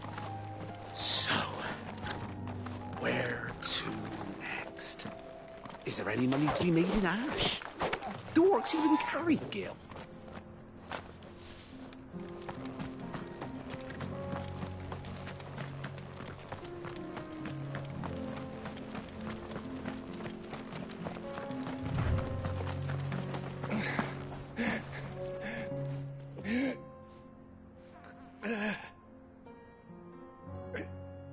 You're injured. What happened here? Where are your comrades? Ether flood. Up ahead. It swallowed our camp while we slept. My own men did this. Turned every last one of them. There's a village not far from here. Tabor. The people were kind to us. It's only a matter of time before they won't stand a chance. We can't let those monsters reach the...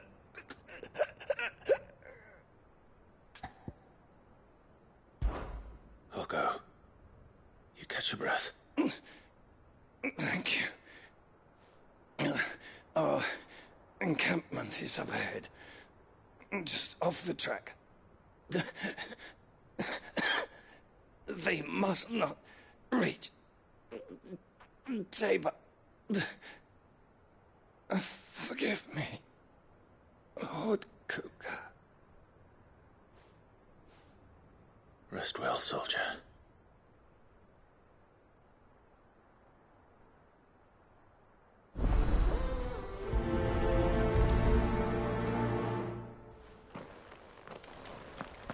You said the encampment was close. Let's hope the Akashic are still there.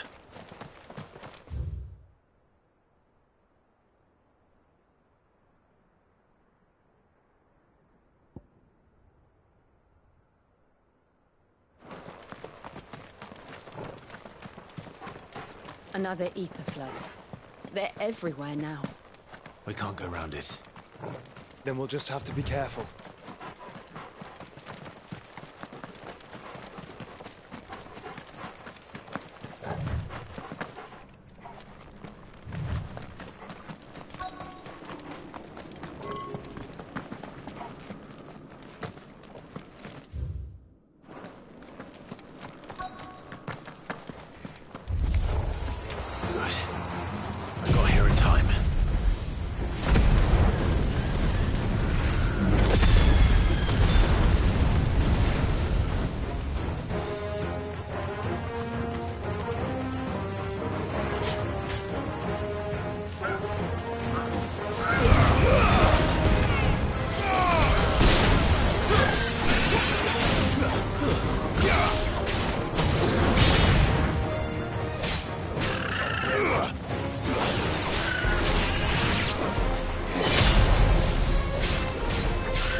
Someone there!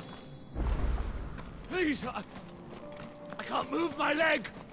That doesn't sound like an Akashic.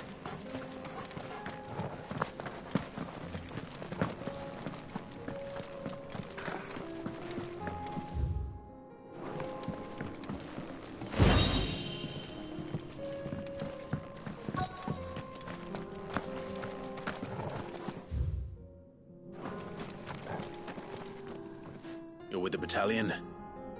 I am. I heard the fighting.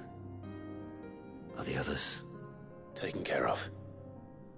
One of your brothers in arms told me what happened and asked for help. Another survivor? Where is he? Tell me. His wounds were too deep.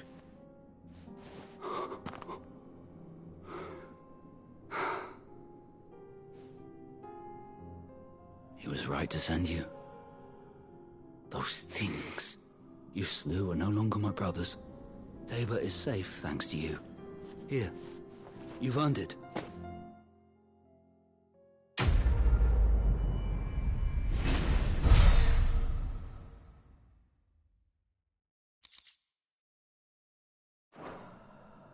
You seem familiar. Have we met? You must have me confused with someone else. Wait. That scar. Son of a whore. You're Sid. I was there, in Cosnes, when you killed my brothers. I was there in Rosalith, when you killed my commander. My war with Hugo Kupka is over. I bear no ill will toward those who followed him. And what of my ill will? Coward! Draw your steel. Lord Kupka shall be avenged!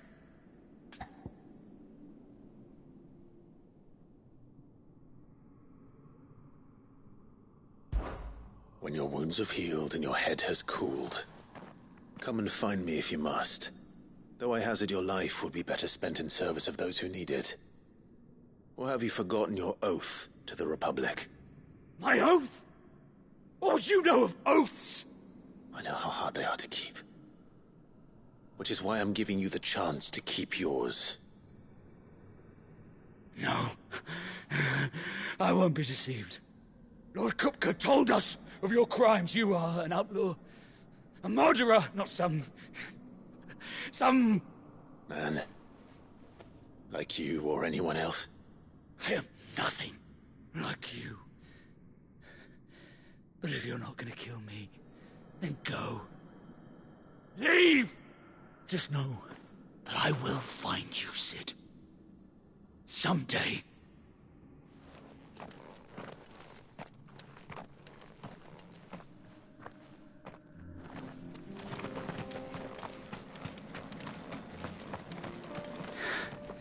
You will regret killing me when you had a chance, Sid.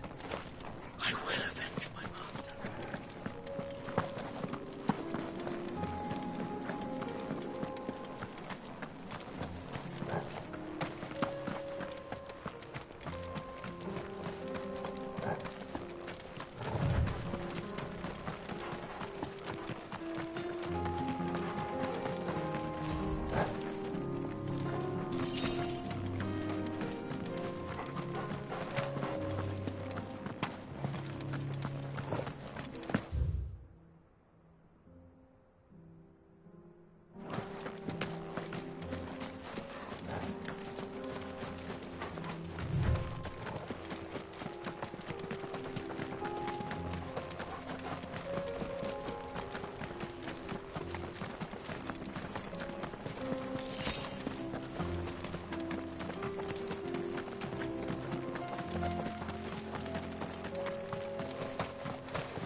You're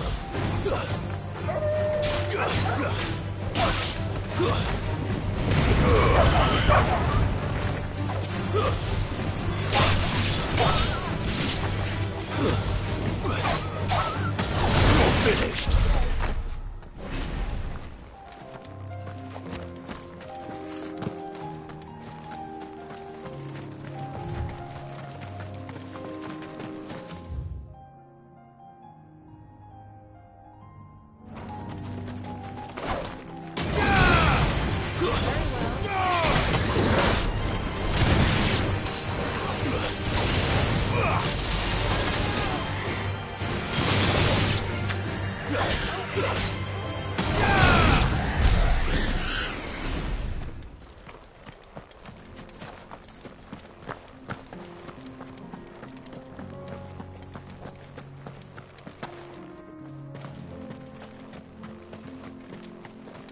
nearly there. Have you been to Tabor before? There are a few places I haven't.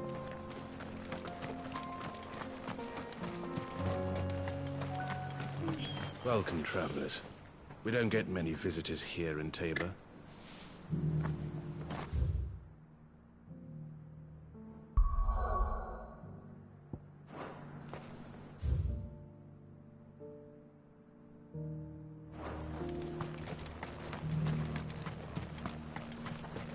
Where now, Joshua? There is a residence just inside the city gates. She awaits us within.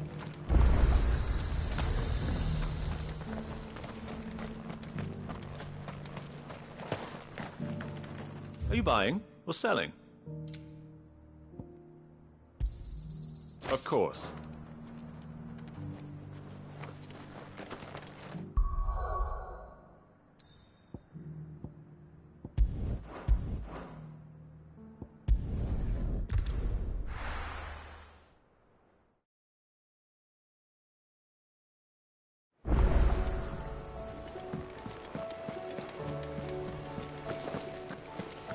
Did you see that?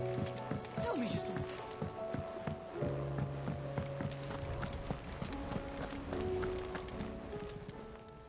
How may I help you today, Clive?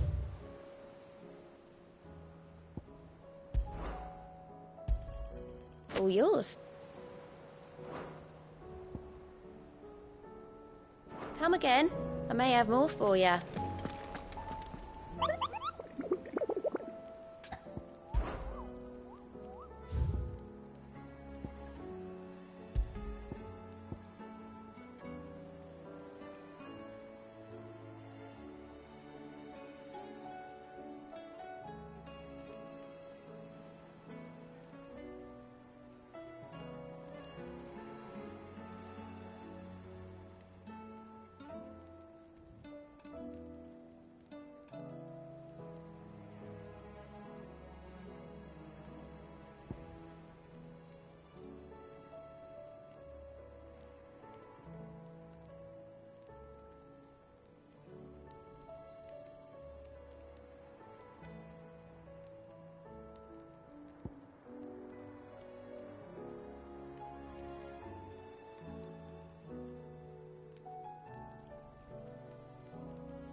My Lord Marquis, it is an honor. I am Yote, Knight of the Undying, charged with the protection of His Grace Joshua Rosfield, keeper of the flame of the Phoenix. Of course. It all makes sense now. Would you care to elaborate? The Undying are loyal servants to the ducal throne. Or more specifically, to its heir. They have served our family for generations, albeit from the shadows. Since their inception, they have been tasked with the preservation and enactment of the rites of ancestral communion. After the events at Phoenix Gate, it was the Undying who delivered me to safety. And since the day I left Rosaria, Yotei has been my constant companion and protector. Without her sword, I would not have survived my journey across the realm.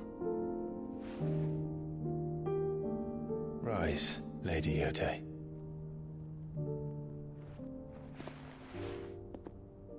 You saved my brother. I owe you a debt I can never repay. I but did my duty. Come now. Tell us what you've discovered. Your Grace. It is as you feared. The vessel we spied off the coast of the Crystalline Dominion on the night of her fall. It was the Einherjar. Beyond any doubt. The Black Galleon. Joshua, the Einherjar is the Royalists' flagship. What business would they have in the Dominion? Upon learning of Waloed's involvement in recent events at Drake's Fang, I sensed the malign influence of Ultima, and bid Yotei and the Undying look into the matter. We have reason to believe that the Black Galleon weighed anchor shortly after the fighting began, and set a course due south. For Canva. Then it is Waloed knights who besiege the cities. What is left of them, yes. And the Black Galleon sails at but one man's behest. Barnabas Tharm.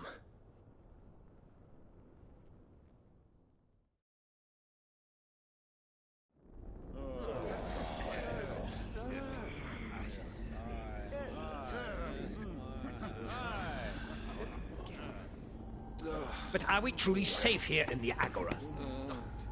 The city guard have been paid, if that's what you're implying. All the more reason for them to run. Well, you are free to leave, Lord Minister. Markets abandoned, warehouses aflame, blackened hulls choking every port in the capital. Canva is ruined.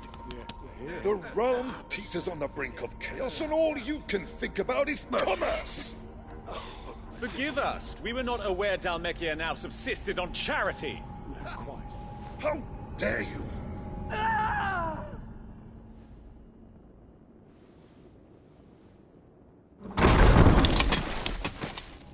Distinguished members of the Council, you must forgive His Majesty this intrusion.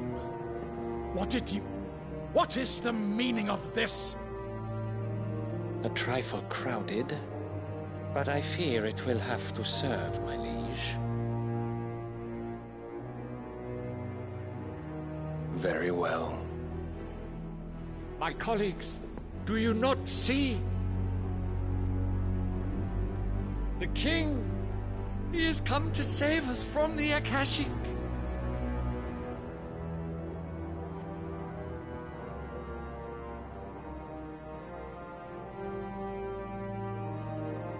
He is a gift from the heavens, divine intervention, our very salvation. And of course, if it is compensation he requires, we would be most willing to negotiate a fair price for services rendered. Fools! Your ignorance unbecomes you. Your Majesty, correct me if I'm wrong, but I would swear that the fiends washing the cobbles of Canva with the blood of her citizens wear the colors of Waloed. Ha! So you do not deny it. Guards, fetter them, and see our guests to the dungeons!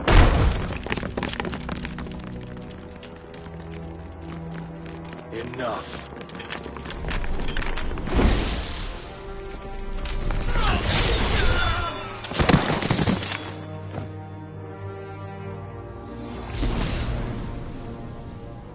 pathetic creatures.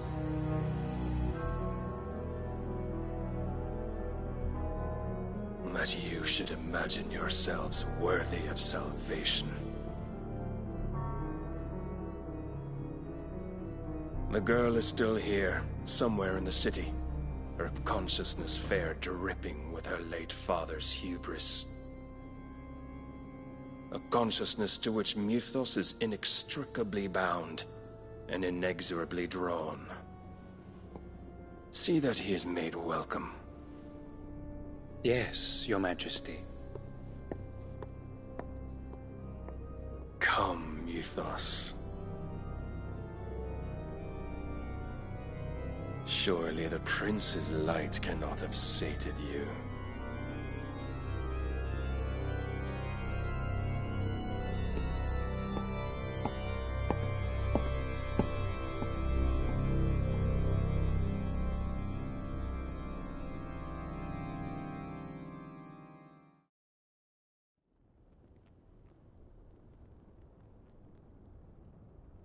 So then, how long has Waloed been under Ultima's control? How long indeed? Based on what we know of Barnabas's actions, I would guess some few years, mayhap more. But to what end? What does Ultima want? The tapestry. Show them.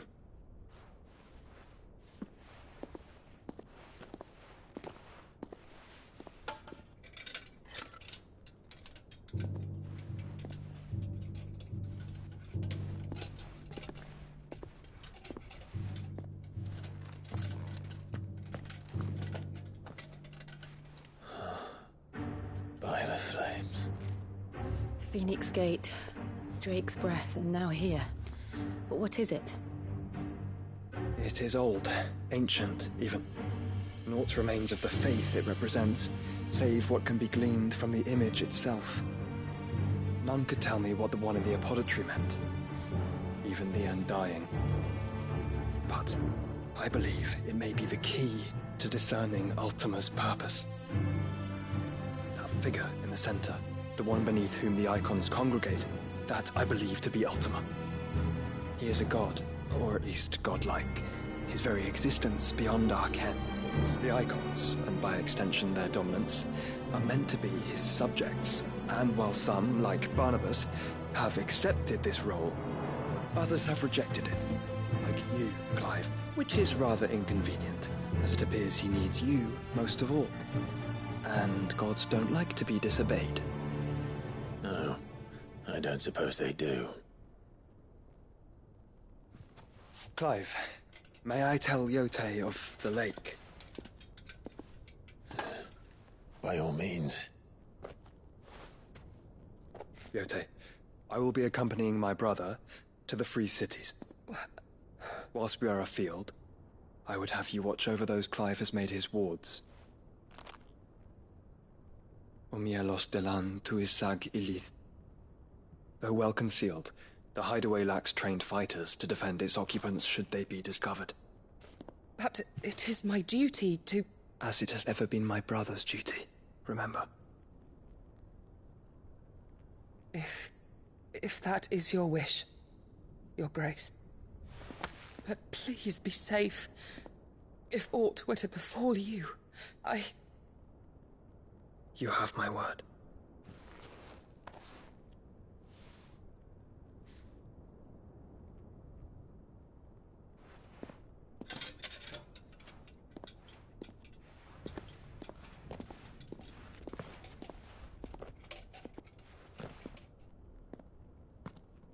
Farewell, my lord, my lady.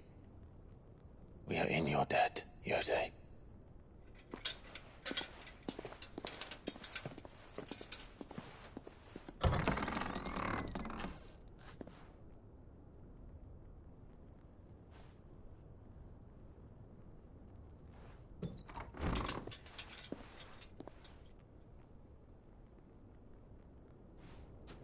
Let's find our friends.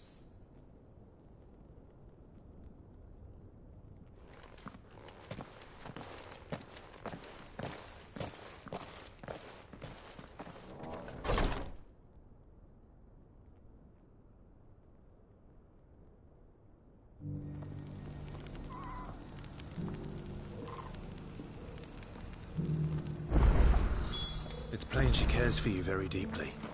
And I her, which is why I had to let her go.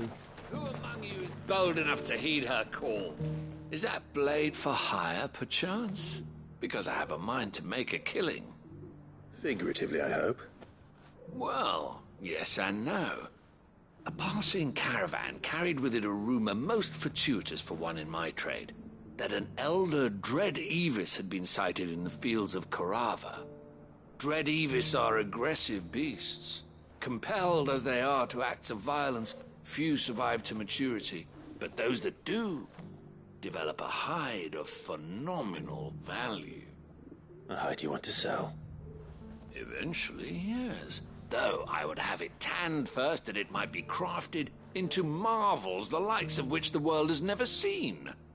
Dread Evis skin is a rare thing indeed. But the worked hide of a well-aged beast, now that would fetch such coin that Gilbert himself might weep with envy. Bring me that beast's skin, and I will share with you the bounty of our combined labors. All right. Of course, leave Tabor through the east gate, but take the path that branches west. Once you reach the checkpoint at Tovany, you are a mere stone's throw from the fields of Carava. I eagerly await your safe, and above all, triumphant return.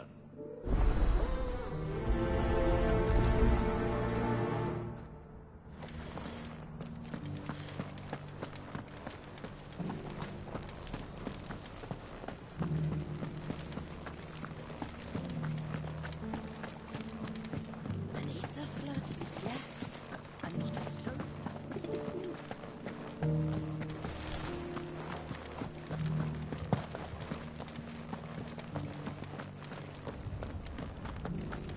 You! Finally. No one was paying me the slightest heed. Is something wrong? At the university, the students would hang on my every word. Sadly, this far from home, I'm just a vagrant greybeard. The university? You're a scholar. A specialist in ancient cultures. The most accomplished in all Valisthea, some have said. Not that I look the part in these tattered rags. In my heyday, no obstacle could have kept me from my studies. Yet here I am, a wizened windbag, bested by the many steps of Tabor. The answers I seek lying just beyond my enfeebled reach. Would you do an old man a kindness and brave the stairs in my stead? You'll be amply rewarded, of course. Climb the stairs and memorize a few inscriptions for me, assuming you know your letters, that is. Some courteous soul is rumored to have carved clues to Tabor's rich history into stones dotted about the village. 3 of them, to be precise. 1 each to the north, south, and east. I'm here in the hope that those carvings might shed light on a riddle I've been pondering for some time. Namely, the otherwise undocumented origins of Tabor's unique people. People quite unlike those of neighboring lands. I can't promise I'll remember everything perfectly. Remember what you can. I'll piece together the rest. Make for the domed pavilions, and you'll have no trouble finding the stones.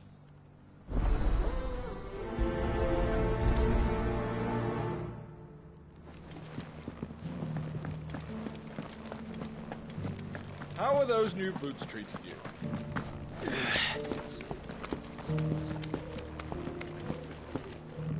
That Cyril fellow's an odd fish, don't you think?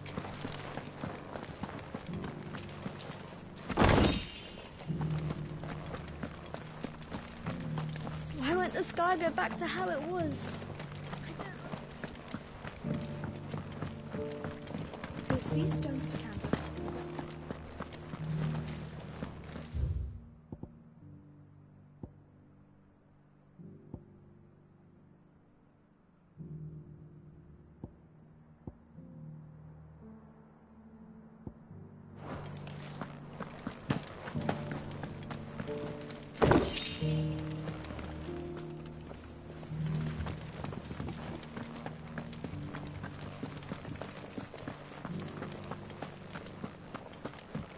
You wouldn't happen to have a decent whetstone in there, would you, madam? I'm sure I can find Not a scratch on them. Have you noticed the Elder has been coughing less of late? Yes.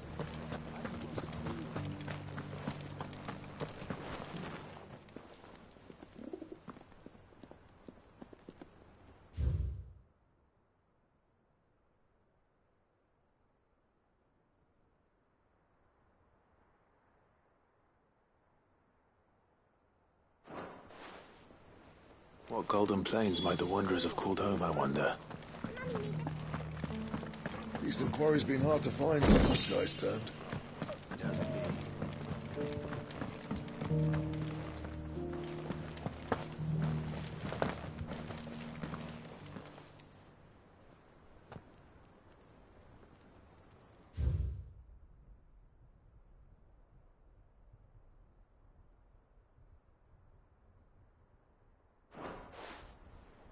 Farmers must have settled here in Tabor.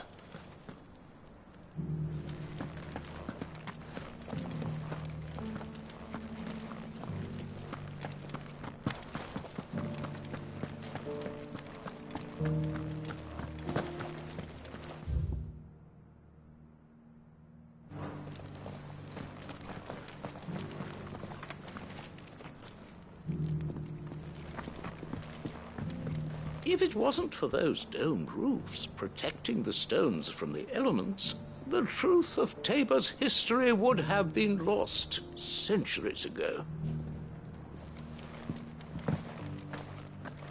How are those new boots treating you? They're fantastic. Soft as phoenix down, but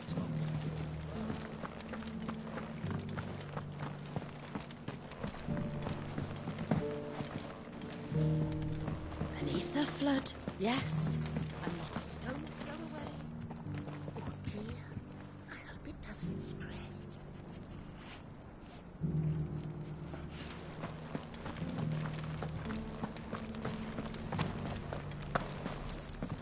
Here's the scraps you're after.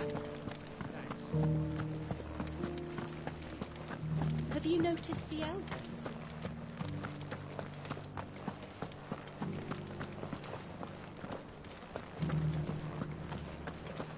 So it's these stones to Canva, and the rest of the boxes to Why won't the sky go back to how it was? I don't like it.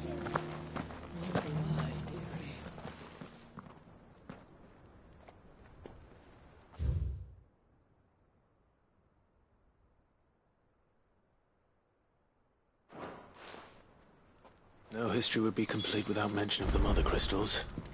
I should speak to the old scholar before I forget everything I've read.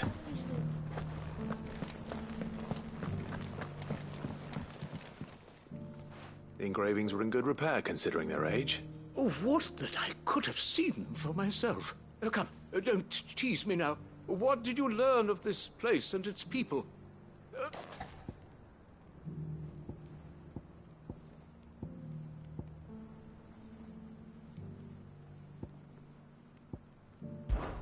Guardians of the Crystal, the first stones of Tabor, sacred hold thy noble blood, till ends the mother's labor. I'm pretty sure that was it. Fascinating.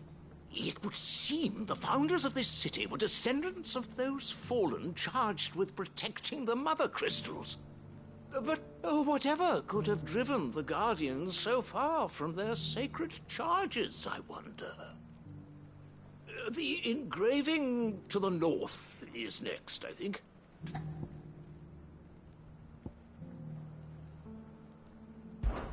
Wanderers of the Golden Plains, lay your roots in stone. With pride recall thy noble past, and make these rocks a home. Or, I think that was it, at least. No doubt you're right. There are vestiges of nomadic customs in Tabor its guardian roots could never account for. This is proving most enlightening. Now, for the final stone.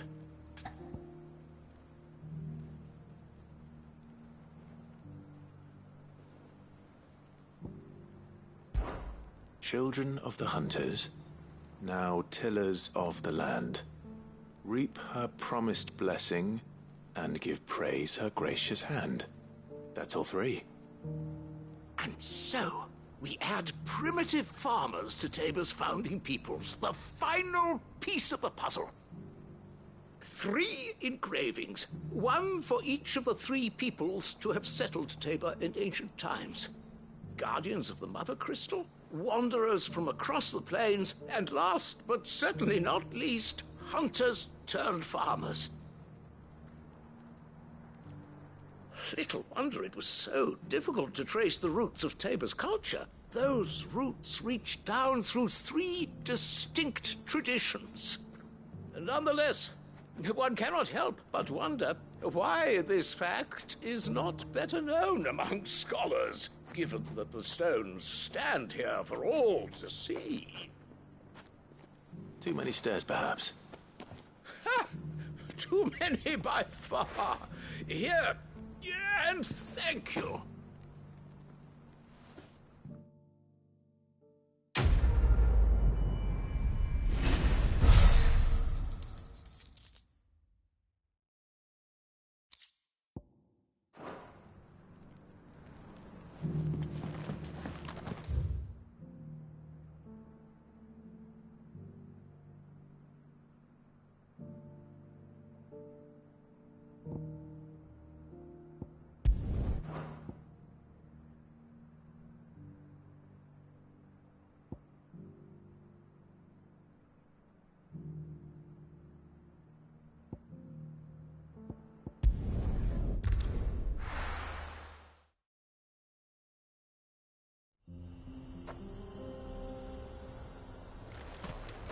You lost, stranger.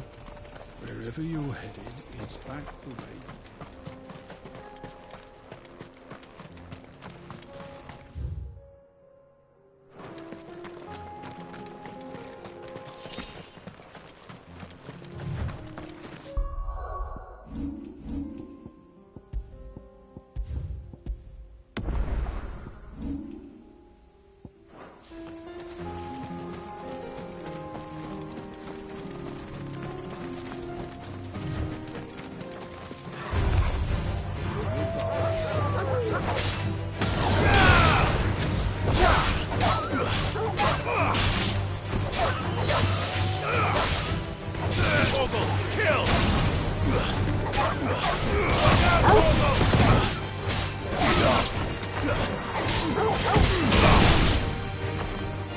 All yours, Torvald! You're finished!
There's still plenty of fight in him yet.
It's over.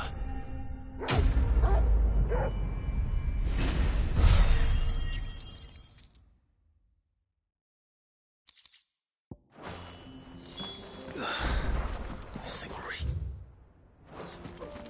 The sooner it's off my hands, the better.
all, eh?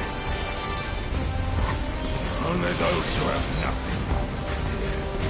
So empty your pockets. Orders will break!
A deserter turned outlaw. We were more similar than he knew.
Here's your hide, as requested.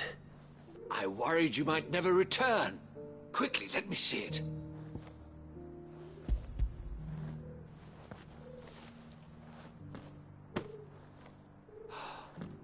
Oh, as supple as a maiden's cheek, yet as adamant as her virtue. This is everything I had hoped for, and more. Clearly, my trust in you was not misplaced. You must be a hunter of considerable talent to have bested the beast with nary a scratch. Join me as my honored partner. With my means and your might, we shall be as wealthy as the merchant kings of Zemeckis. I don't plan on making a habit of this. I'm busy enough as it is. Very well. Though I believe fate had a hand in our meeting, it would be unbecoming of me to beg. Do not allow me to keep you from being about your business. Here, for the hide.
Help me, boy.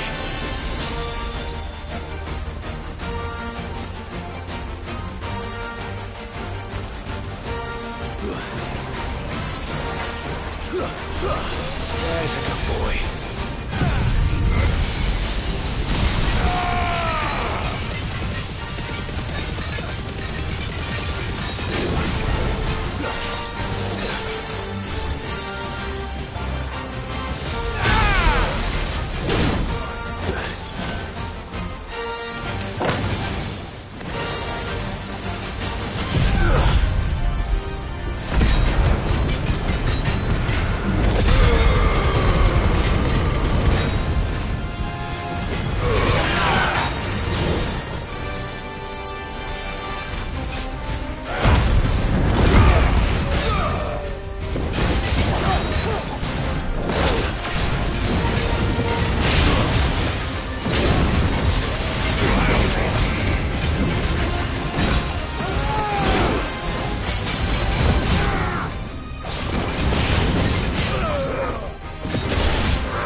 No more vengeance. No more war.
I expect you heard what happened to the noble quarter.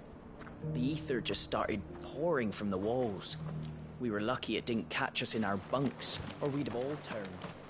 Where next for the Guardians, then? I've got greens of all shapes and sizes, just because the heavens have gone to record. Anything catch your eye?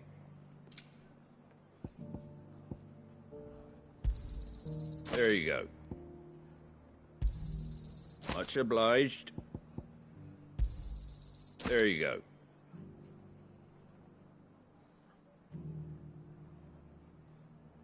That all, is it?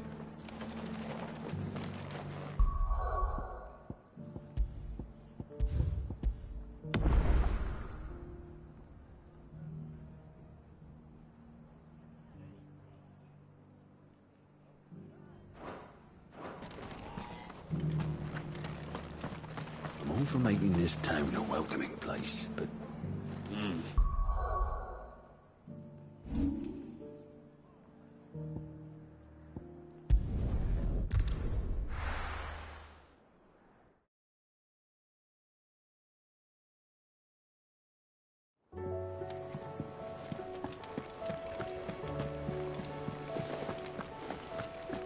Did you see that? Tell me you saw that.